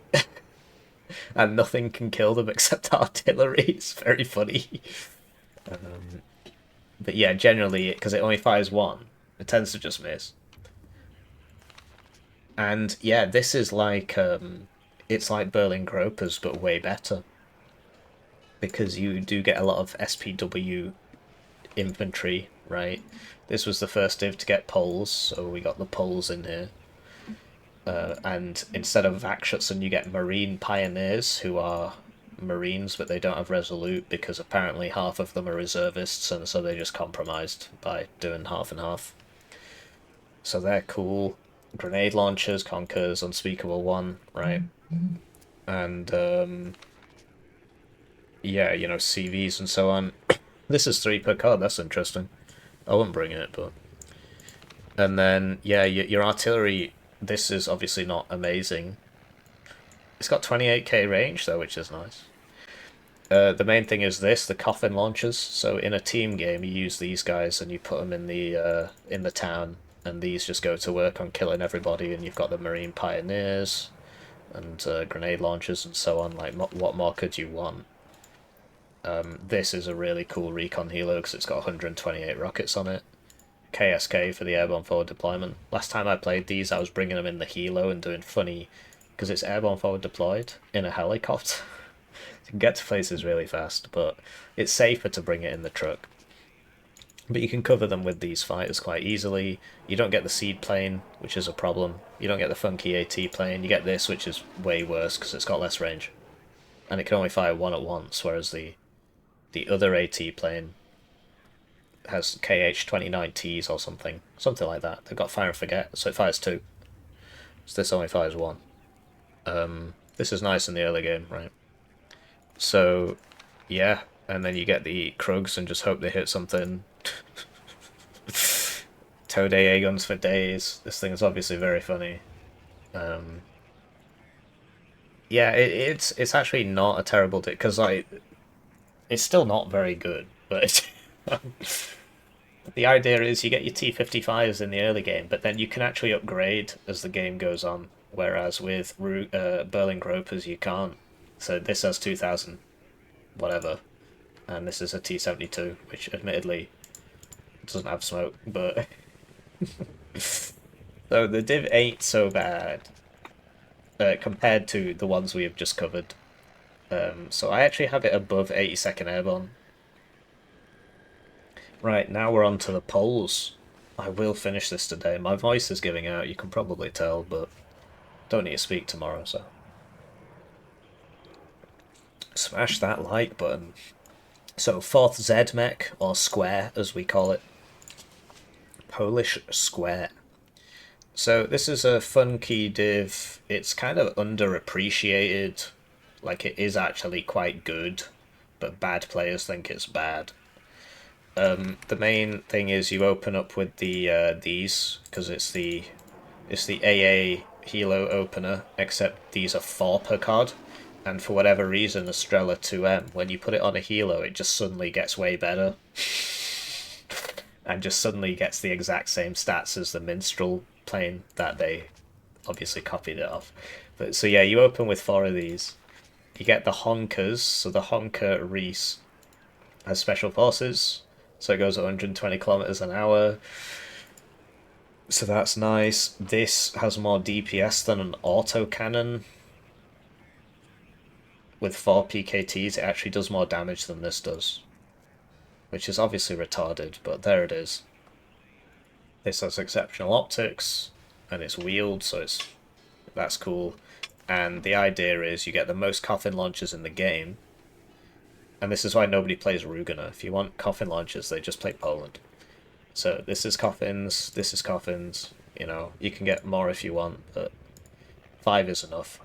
And yeah, you just get all the tanks out and get the coffins out, and admittedly, I need to rebuild this and put some, like another card of these in, basically. right? Probably 2-vet that. Probably, yeah, because this, I don't need this much infantry, right? That's a bit silly. But you've got special forces guys, commandosi, so you basically just get them so you can get 6 extra rocket helos. Pi Chota, right? Lots of BWP1s. The Wusu, I'm probably going to get rid of so that I can bring the extra Meridas. Sorry, Meridias. I almost said it correctly. My bad. It's a fun div, right? The issue is these aren't self-propelled. These aren't self-propelled. They come in the Scot though, so you can load them up and save them. It's kind of just a worse version of 20th Polish in a lot of ways, and that does hurt it. This, I'd probably one-vet that, right? You don't get cubs, you just get Osas and Strelas, which can be frustrating, whereas 20th Polish gets cubs, so yeah, it's just in that's the reason it's so underappreciated, because people are like, why am I playing this when I can play 20th Polish? But you do see it in the tournaments and stuff. Oh, what's his name? It's one of those anime guys. What's his name? Is it Sparty, or is it the other one? One of them plays 4th Polish. I think it's Sparty.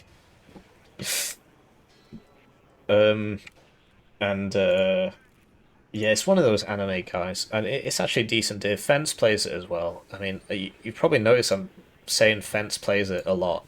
He's one of the few players, I'd like to count myself as among this group, who plays off-meta divs in tournaments. But 4th Polish is not off-meta, actually. You see a lot of it.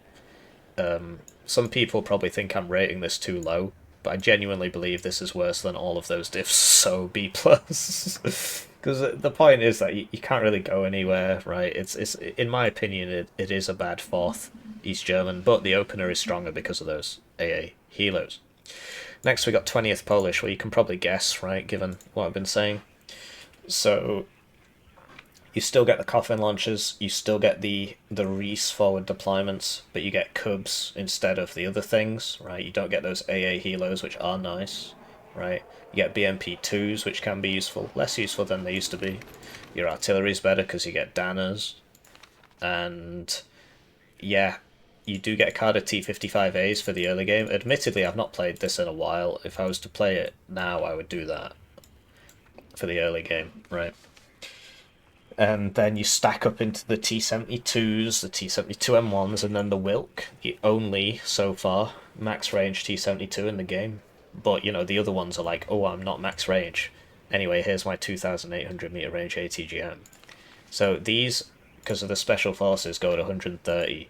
So I bring these at 3-vet. You might say, well, why didn't you bring the ones in 4th Polish at 3-vet? Because in 4th Polish you use the helos, right? And then, yeah, some sappers, and then you just spam out BWP1s and buy the T55s and the T72s. Get into a town, you just coffin launch everybody to death, and as you get into the open, you switch into the T72s and the BMP2s. You got plenty of helos and stuff. You can 2-vet this if you want. Your air tab's weaker than 4th Polish, but it's not that much weaker, because these are 4 per card, so you just buy loads of them and just chuck them at everything. You see a helo, you just shoot 2 of these at them. And then this is good against helos, this is also good against helos. There you go, KH-29T. This is the fire and forget one we were speaking about before, right? So, yeah, this is... I've spoken to people who think this is the strongest division in the game. I personally don't see it. I think 2nd Panzagram's better in 1v1s. But it is still very much an S-tier division. And there we go. There we go. Next we got Corpus. I'm the only one playing Corpus in these tournaments. Occasionally you'll see somebody else do it, and then they lose. They're like, whoa, Hippie's playing, it must be good. And then they lose one game and they don't play again. Really struggles against T72 divs, actually. Even I'm getting very, very sick of playing it. It's just like, wow, I could have won that game if I played someone else. It's an Airborne div, right? So it has Airborne div problems.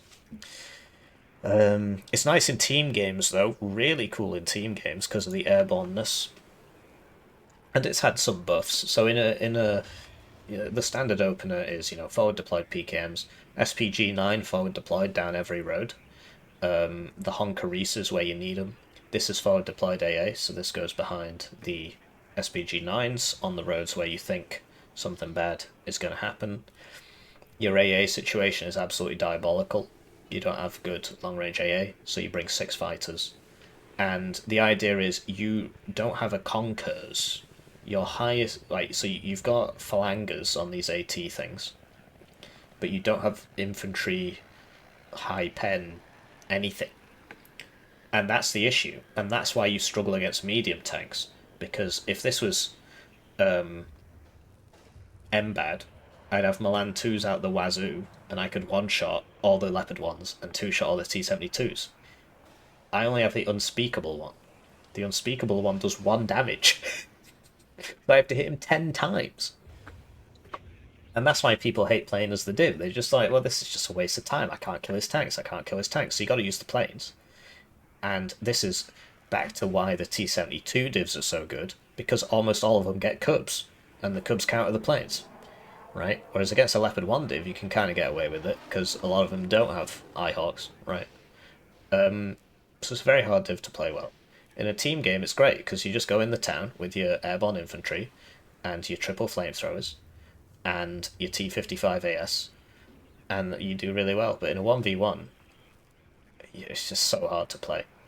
But there was one tournament where I just played it every single game I could. People started banning it against me, so I didn't get to play it every game. And I finished in the top 8. It was, you know, I was eliminated in the final 8, so I'm somewhere between 5th and 8th, right?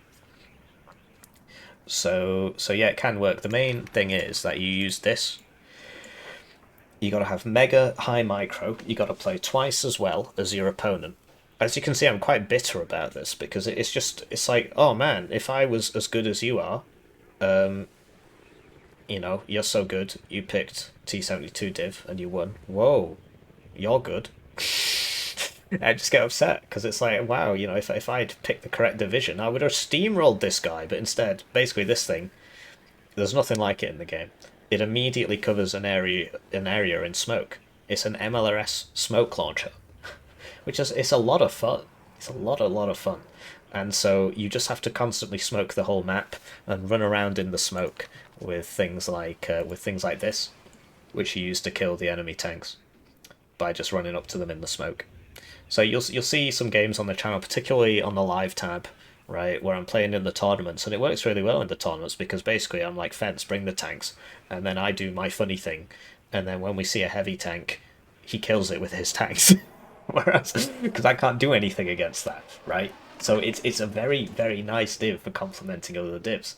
In 1v1, it's got some serious problems. So I've got it here.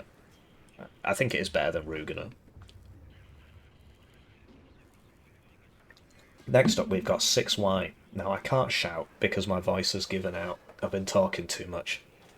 But I would if I could, because this div is so stupid. It is so ridiculously stupid. And unfortunately, a lot of people don't seem to know about this. But this is, in my opinion, the second best division in the game. I think 2nd Panzer just ekes it out a little bit. But 6Y is the ultimate of just, hello, I am bullshit, I do everything. And it's really weird, because, so, Berlin Gropers and 6Y used to be the same division. It was called Untermensch Zentrum. And in the divorce, 6Y got everything, and Berlin Gropers got nothing. So for whatever reason, the East German Special Forces went with the Soviet div instead of with the East German div. And the mega cool MiG-21 cluster panic button plane, instead of going with the Soviet div, instead of going with the East German div, went with the Soviet div. And the early game T-55As, I suppose there are plenty of those in the in the East German div. So yeah, the div's crazy, man. It's absolutely crazy. So what you do is you open with these urns, right? And they come at 2 vet for free, because fuck you, that's why.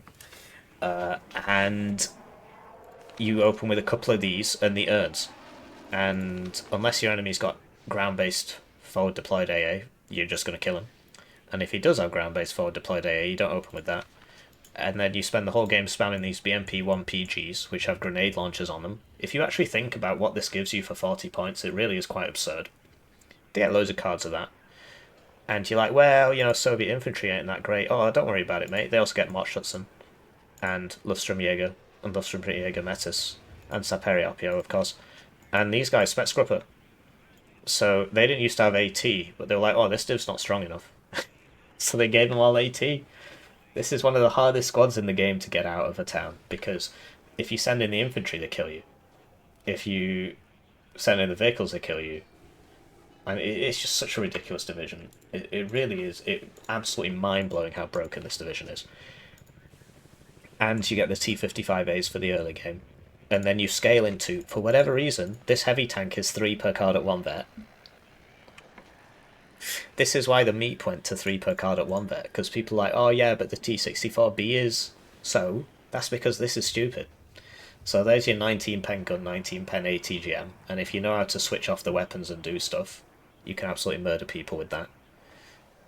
It basically just needs some slot cost nerfs, right? And then you've got, okay, so you've got best in the world AA, the book, because it's self-propelled 6,000 meters range. Okay. Oh, but it's also got the best fighter in the game as well. The Fire and Forget MiG-31B. With the longest range. Right, okay, but it's short range? No, it's got these for short range. Oh yeah, but it's bombers. No, it's got the best bomber in the game as well. Okay, but it's RT... No, it's got one of the best RT pieces in the game as well, and some of the best recon in the game, and some of the best infantry in the game, and it's basically just got no downsides. Its slot costs are all really cheap. There's nothing wrong with it. The div is just cracked. It's absolutely ridiculous. It really is quite stupid. So, yeah, I mean, if you watch that 7th East German guide, the first game, I'm playing against a 6Y player, and he's telling me about how he only lost because of the bad RNG. And basically, whenever I get anywhere, I'm playing 7th Panzer at the time, he just chucks one of these at me, and then he chucks one of these at me, and then he just deploys some Special Forces infantry in front of me. And it's like, wow, this is fun. And so it's just 30 minutes of me killing all his panic buttons. That's what these are, right? I can't really use my planes because he's got mega long range ASF and the longest range AA, so that's cool. Wow, what a division. What a division.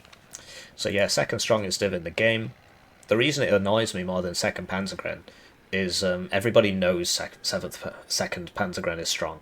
Whereas this one, for whatever reason, it's just not caught on yet. That, oh yeah, this div's fucking broken. These things need to be more expensive, basically. So, yeah, crazy ass div. Now, 25th Soviet, bit more of a relaxing division. 25th Soviet is a hard division to play properly. It has some serious weaknesses, but also some serious strengths. So, if we look at it, right, it doesn't get that much infantry. Like, you just compare this to 6Y. It's unreal. It is unreal. It doesn't make any sense. So 6Y gets Bucks instead of Cubs, MiG-31s instead of SUs, right? The Mister and the Jiatsin are about the same. The Mister, well, they're basically about the same. And you're like, okay, well this Soviet div, okay, it gets loads of tanks. Okay, well yeah, it doesn't get any Special Forces infantry though, right? Doesn't get the Bucks. Doesn't get the MiG-21 cluster plane. 4 of those. Doesn't get... Yeah, I mean... Its recon isn't very good, right? It only gets 5 cars of infantry. That's how they balanced it out. Whereas 6Y, it's like, okay, we'll just take this division and just make it way better, right? Anyway. So, sort of covering this division through proxy, right? There's another Soviet slopper div. So, Bucks, Strela, Igla, Razvedka BMP-2... Razvedka. You can do the funny opener, right? The recon helo, the fighter, the Su-25. This one is really good against tanks because of the 3 racks of missiles. This can one burst a tank. The advantage of this is it's 3 per card. Admittedly, I can swap this out for the AT one, right? Which is better against tanks, but this is a very funny piece of kit. Admittedly, I should probably get rid of this and put the AT one.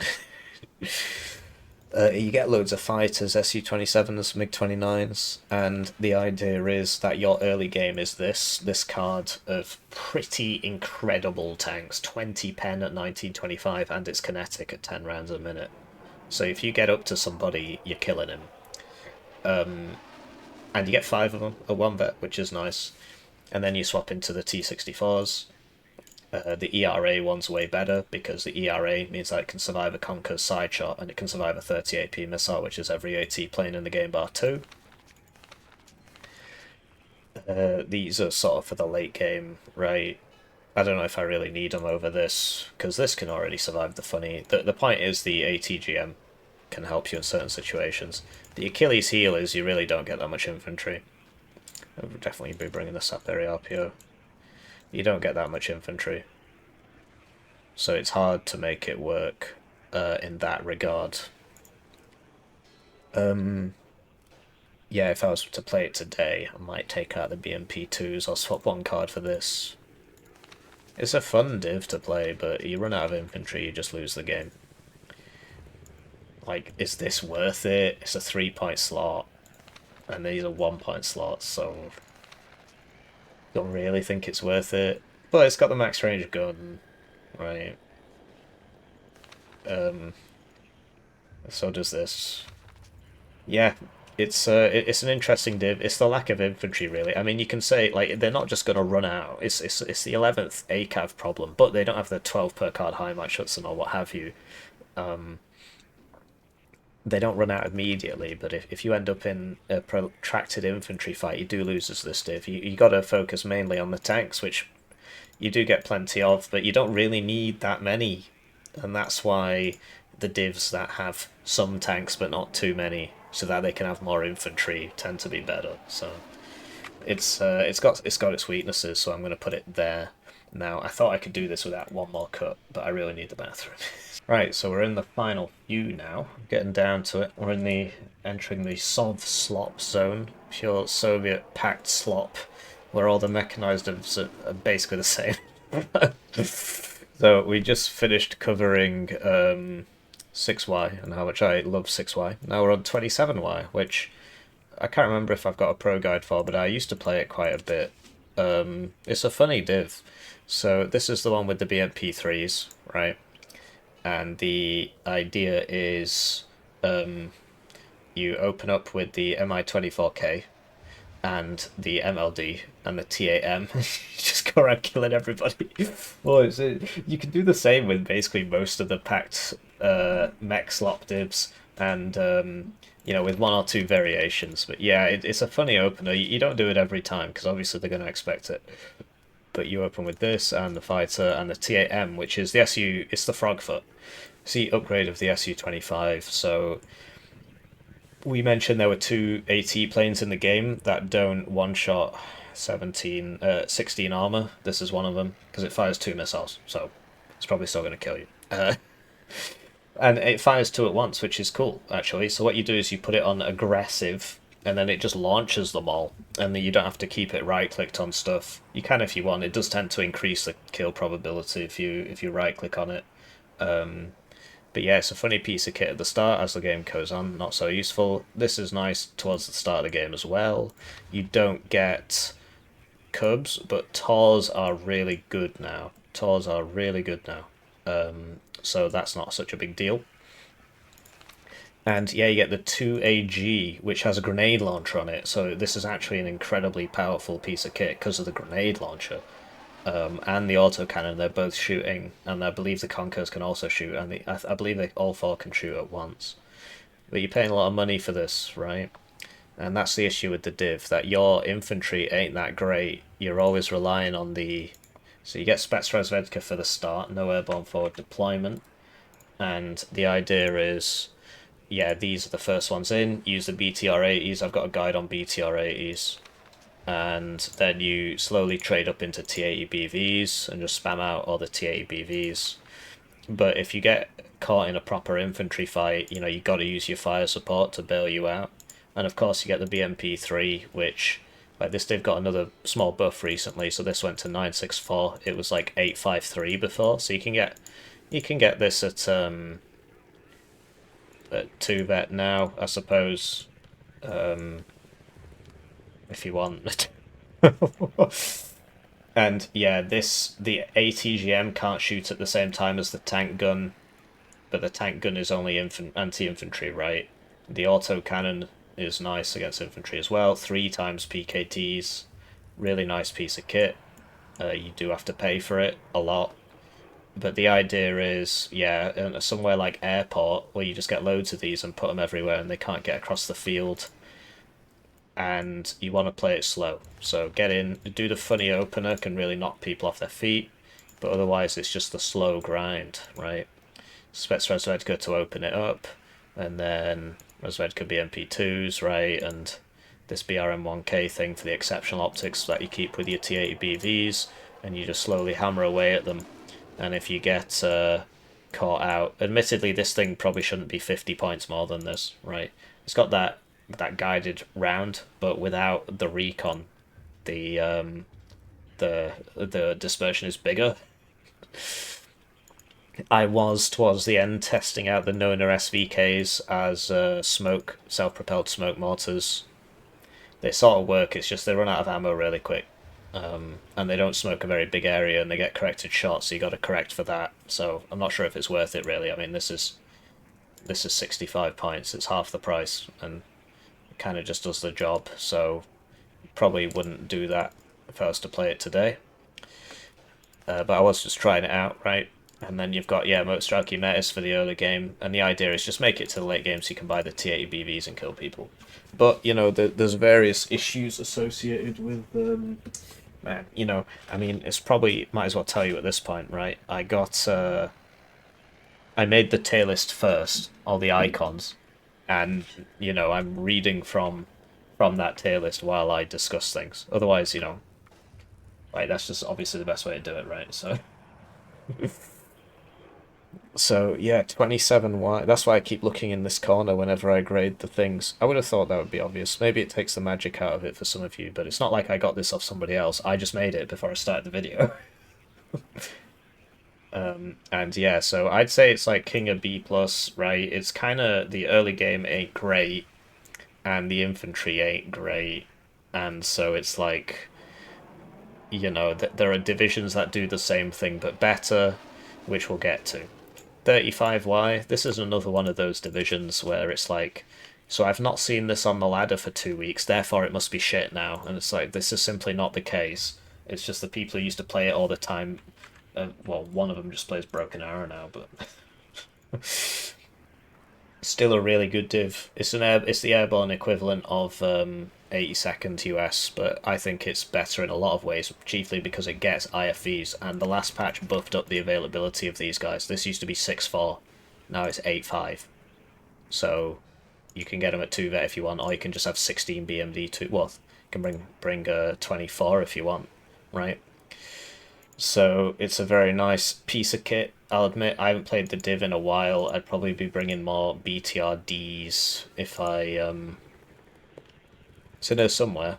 So transport for something. I keep, or is it that the other div? No, not BTRD. There it is. So I'd get the 30mm grenade launcher and the BTRD.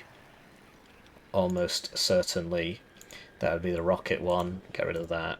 Get some grenade launchers in there.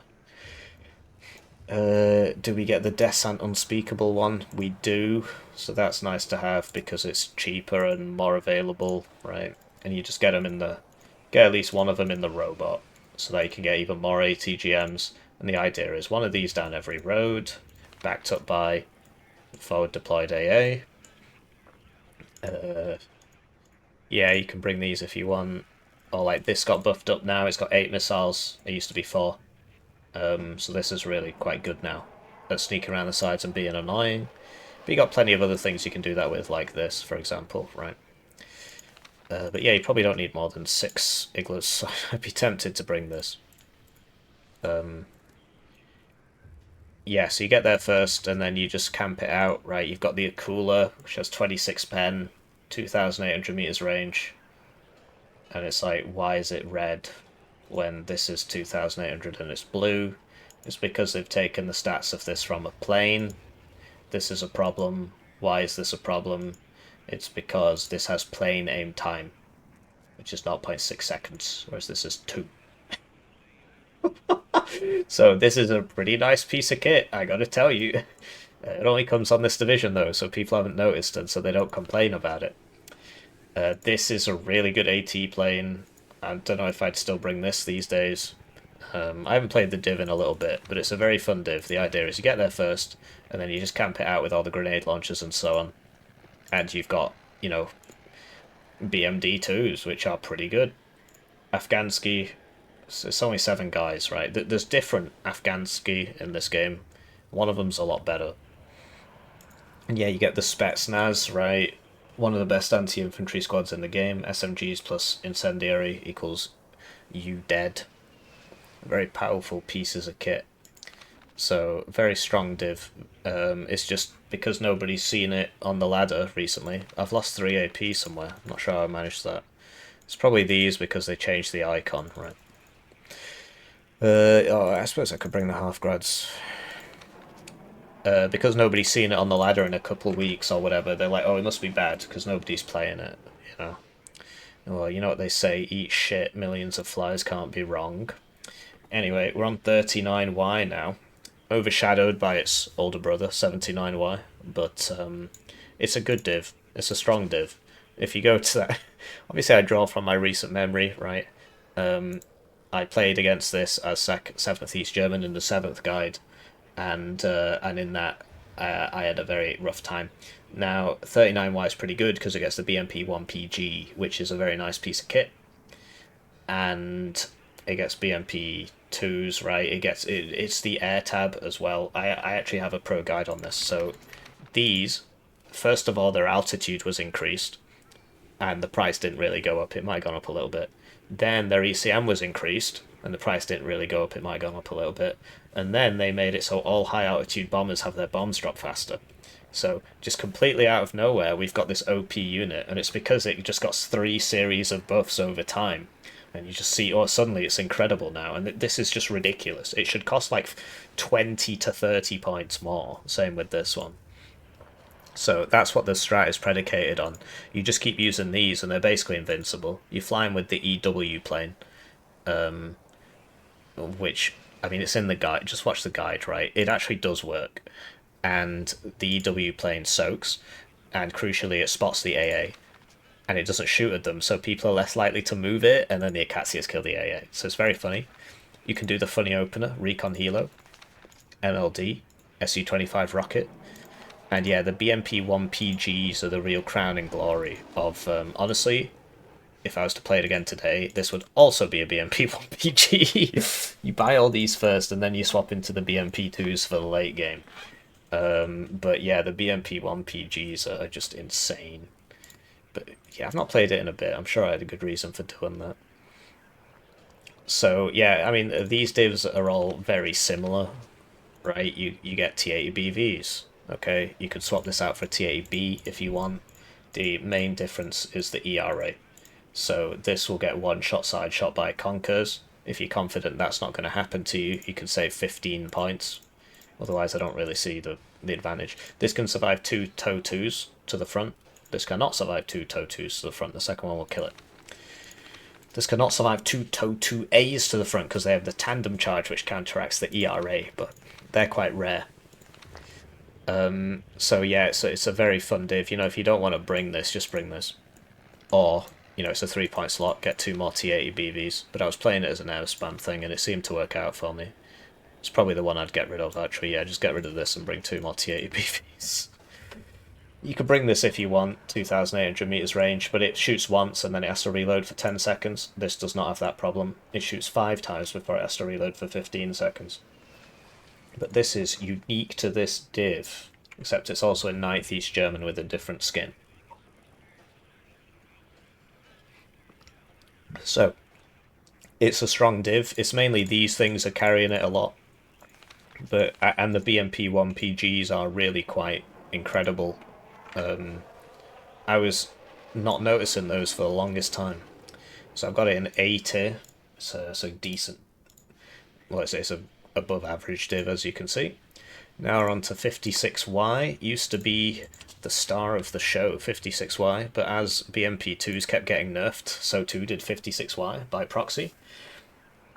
So so you trade your airborne forward deployment for the ability to bring BMP2s instead of BMD2s, and BMP2s are a lot better.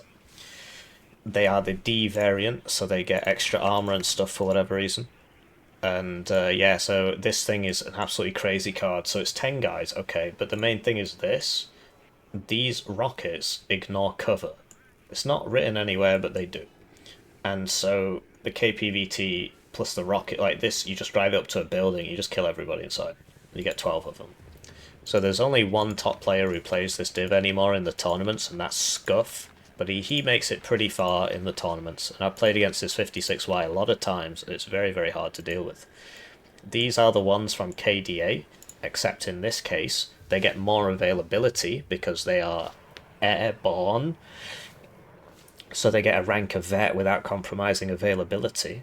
And they get extra armor because they've got cope cages on them, which means that they can survive Conquer's side shots, but the main thing's the availability. You're getting 14 in 2 cards there, whereas in KDA you're getting 14 in 3 cards, something like that. This, admittedly, would be nicer if it had more oomph. But yeah, this is the other Afghansky, and these guys have RPOs. It says I've run out of time. I think I just didn't cancel it from the 39Y one. Yeah, grenade launchers, right. You get lots of fancy vehicles in this, like you can't even view the number of transports. Back when they used to put effort into their Nemesis divs, as opposed to just shitting them out. This is a 14-man squad, that's obviously very good. And ultimately I should be bringing one of these squads with the MIA MTV rocket, right? So that I can get, but then that's like 200 points, so I'll have to take another look at it, right? But the idea is you get loads of rockets, because you just, now I've got 7 rocket helos with 20% ECM. So that's really worth thinking about, and this is an RPO squad, so that this is very powerful as well. So it is a really good div. It's just the cluster mortars, you don't want to bring those, they're shit. Oh, well, yeah, perfect. That's what I was trying out last time. Also, they get a 1,025-meter range rocket launch here, the RPG-16, but it is what it is. But yeah, now I can bring the rocket ones. I'll get those at 2 vet, because, you know, how many of these do I really need? It's a big squad, man. The Reese is really nice as well. It comes in the Reese thing. But you've got the Afghansky. So it's a question of, you know, do you want a 5-man squad, or... Obviously the Afghansky you have to pay more for. But they're mountaineers, so they go through the forest really fast, which means they catch up to the enemy and kill them after they set them on fire. So yeah, it's a really strong div, but it's kind of slept on. And you get these are your airborne forward deployment, the Proto SAS. So they've got better RPGs, the Stinger's worse, but they've got smoke. And they come in a grenade launcher vehicle, airborne forward deployed. The issue is there's only 4 of them in a squad. But yeah, you open with all 4 of these, because they're like almost half the price. And then you can't fly over them in the early game, so you can't contest their opener. Oh, I see, so this is what I was bringing my, this is where I was getting my rockets in. Well, we'll swap that out for the grenade launcher, I think that's a better shout. This thing's pretty funny, but, whatever, I mean, you don't really need it. I'm probably not bringing enough AA here. So yeah, it's a good div. It's kind of slept on, and that's the case for a lot of these pack divs. People are just, well, you know, because they're not born in Russia, they don't play as a Russian divs. And that's literally what it is, right? Why is nobody playing packed? It's not because they're bad. Then you got 76Y, so 76Y, it's not really that great, frankly. So it's 35Y, but without any helicopters, which is kind of important. So yeah, it's not that amazing. I mean, the main advantage is it gets a bunch of these Su-24Ms, which right now are overperforming, but it's the bombers that are overperforming, and this one isn't because it's already correctly priced. It's just this one, so the other one's not so useful.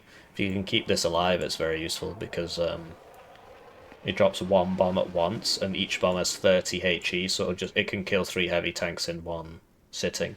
You've got the MiG-31s, but your ground-based AA isn't great. It's another amazing div in team games, because you're just like, okay, bros, no-fly zone, right? You just buy all 4 of these and the enemy can't bomb anybody. And you open up with these down every road, backed up by forward deployed AA, right? And you're doing a great service for your team. And then you go fight in the town and do your thing in the town. And you got plenty of BMDs and so on. But in a 1v1, the lack of helos is kind of a problem.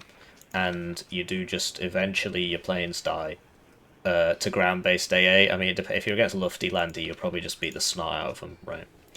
And your armor options aren't particularly amazing, right? So it's weird that, I rate this one so differently to 35Y, which I've still got up there in A-. But 76Y is just so without the helos, it's just so easy to dismantle, right? It's just 35Y but worse, ultimately. Like, the Air Force is better, but it doesn't really matter. So I've got it down in next to Berlin Command here. I do think it's better than Corpus. Now we got 79Y, so 79Y is just 39Y but kind of better. Now admittedly 39Y has the BMP-1PG, which 79Y does not get, I think. No, it gets some. Huh, okay, so I could just be bringing that as well here. But basically, you trade out some of your infantry, right? You do get fewer infantry. And in exchange... Like, so why am I bringing that in the... Oh, because I want a vehicle infantry. But I've got the Spetsnaz in the Razvedka Saperi, so... Just get more BMP-1PGs. Yeah, so as you can see, it's very similar. The advantage over 39Y is you've got airborne forward deployment, which is obviously very useful. And you just get better tanks because your tanks come at stupid veterancy for just no particular reason. And they go faster, and I believe the ATGM's better. Yeah, this shouldn't be 260 anyway, it was fine at 265, but it is what it is. And you get T55s for the early game, so you can push in the early game with the TO55s, which are just T55s with a flamethrower. And yeah, these things are pretty crazy. You also get this, which is another one of these high altitude ridiculous things. And then you can bring this one as well, which is another one of these high altitude ridiculous things. This one's in 39Y, this one isn't. 39Y gets the same plane but with smaller bombs. The reload time's the same, but the cluster effect isn't as big, so this one is better. You get the helos, right? Cub, Strela, Igla. You can do the funny thing, you open with this and that if you want, but it's mainly about the high altitude planes here. As you can see, it's a very similar division, which is why this part of the video is moving more quickly, right? You do lose out on infantry numbers, but you just get more tanks, so that's the main difference. But yeah, airborne forward deployment, very useful. So yeah, this is an S tier division. It's one of the best divs in the game. It's just so strong, it's ridiculous. It is very silly. Now we've got 119Y, another slop, packed slop, sov slop, whatever. So these guys don't get enough infantry, and they are the ultimate example of that, because, I mean, it is honestly quite mind-boggling. It's a heavy tank division, which also gets airborne forward deployed Spetsnaz. Like, could you imagine if 3rd Armoured got Spetsnaz? They don't even get LRS, and they're still an S tier division, so where do you think this one's going to be? And yeah, ultimately there is a lot of overlap, but yeah, you get the Spetsnaz from 35Y, and then you get these T-80Us and UDs, and you get plenty of them, right? Could you imagine if the HA Abrams came at 3-1 availability? It does not. Why does it not? These are very similar tanks. It does not because this is a pack div, and that's just the way it is. So yeah, early game, Razvedka BMP2. This it's a disgusting aberration of divisional design, basically. I've not played it in a little bit, so I've lost some... It used to have 2 cards of TO55s, basically. That's what's changed, so I'm not sure what I'd put in.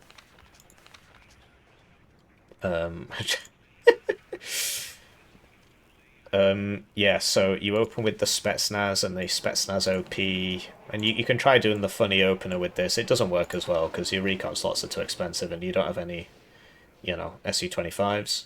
This thing drops one at once. It's like the one from 79Y, but it carries 2 instead of 3. This has 60% ECM, so this goes in front of that. 6 fighters, right, and yeah, just a bunch of T-80Us, T-80UDs, TO-55s for the early game. Your sort of mid-game tank is the CV tank, strangely enough. And yeah, you should just win everywhere, as long as you don't just feed your infantry. But even then, 5, oh no, only 5, and then here's a 7-man squad, and here's a 6-man squad, and here's an 8-man squad. Oh, it seems I'm not running out of infantry anymore. So yeah, it's a really stupid div. Ultimately, I do think it is harder to play than 79Y, but not much harder. It's just you don't have the cubs. And if you lose these, then you lose. And if you just throw your infantry away like a moron, then you lose. Whereas 79Y gets more infantry, so it can sort of get away with it. Micro and ASF's harder than just having 4 cubs up, but ultimately, like the Spetsnaz OP, it's a very ridiculous division. So yeah, I'd have it right there. Then we got 157Y. So this div used to be a little stronger. It's another one of those kind of reservist, I throw stuff at you for 40 minutes divs. But it's got some interesting tools. So it's very similar to 17Y, except this is I believe they were based near each other, but this is the more infantry, less tanks one. But strangely enough, the tanks in this one are better. So it gets the Krug. So you try and shoot down baddies with the Krug. The main thing is it gets the TikTok. So this is it's like an SU-27 or something. And it's got 3 racks of missiles, so it just eviscerates everybody. It's pretty crazy plane, actually. It's got the one with the 3 banks of rockets, right? You can do the funny opener with this, and then one of these, and then this, and you just kill everything. That's a nice opener. Otherwise, your recon tab's reasonably weak because everything's so expensive. But these are 8 per card and whatever. And then you get some regular infantry. The 3 cards of Reservisti are sort of core. You bring them with these guys to help out with the military policeness. I was trying the Res Saperi. It's probably not a good idea. Where's my... don't get the Maxim. It's worse than every other MMG in the game. So you don't want to do that. So you just bring the regular PKMs. And yeah, the tanks, so it gets 2 cards of 2,800 meter range tanks, which is super nice. I'll admit, in 1v1, you probably don't need both, like, that would probably be better. Then it gets also T-55As for the early game, with smoke. Because, like, they're slightly different, but they've got more range. This is the one, right? But then this one is for 15 points, you get 1 more pip of range. The pen is the same, by the way, because the pen goes up +1 for every 175 meters closer you get to the target, so the pen's the same. So you're paying 15 points for smoke. You can decide whether or not that's worth it for you. For me, it's worth it. This is heat. It's better against infantry because it's got 3 machine guns, but it's the HMG that's doing most of the damage. An extra MMG isn't really that important, and it's got heat, so it's really not as good. Yeah, Krugs, try and just get lucky, right? But you've got really nice fighters. And yeah, it's just way better than 17Y because the tanks are way better, and the Air Force is better. The RT's better, you get these 280mm howitzers. They keep sort of breaking these and fixing them again. The HE's back up now, boys, it's 6.78, so you can really mess people up with these. This has a different trajectory, so it's actually better in some ways because the rounds actually land within the same century. And they've got that crazy mortar which goes 5,925 meters range, which is more than their own 120mm mortar, which obviously makes a lot of sense. So it's a good div. It's a good div. My eyes are failing me. It's not really that good. I've got it here at B tier. So yeah, and obviously I'm S tier, right? So I'm sorry this took so long. I tried to keep it 5 minutes per division, but there's 57 divisions, so that necessitates, a lot of time. If you appreciated this video, you can consider joining as a channel joiner, right? They get the videos early, they get members exclusive videos. They also get a Steam key for my game, Earth Hero, which is on Steam. The store page is under approval, so by the time this comes out, it might have actually been approved. Otherwise, thanks for watching. As always, you know, this is 100% correct. It's not my opinion. I'm right about everything. I'm just right all the time. World #1 Warno player. Have a nice day.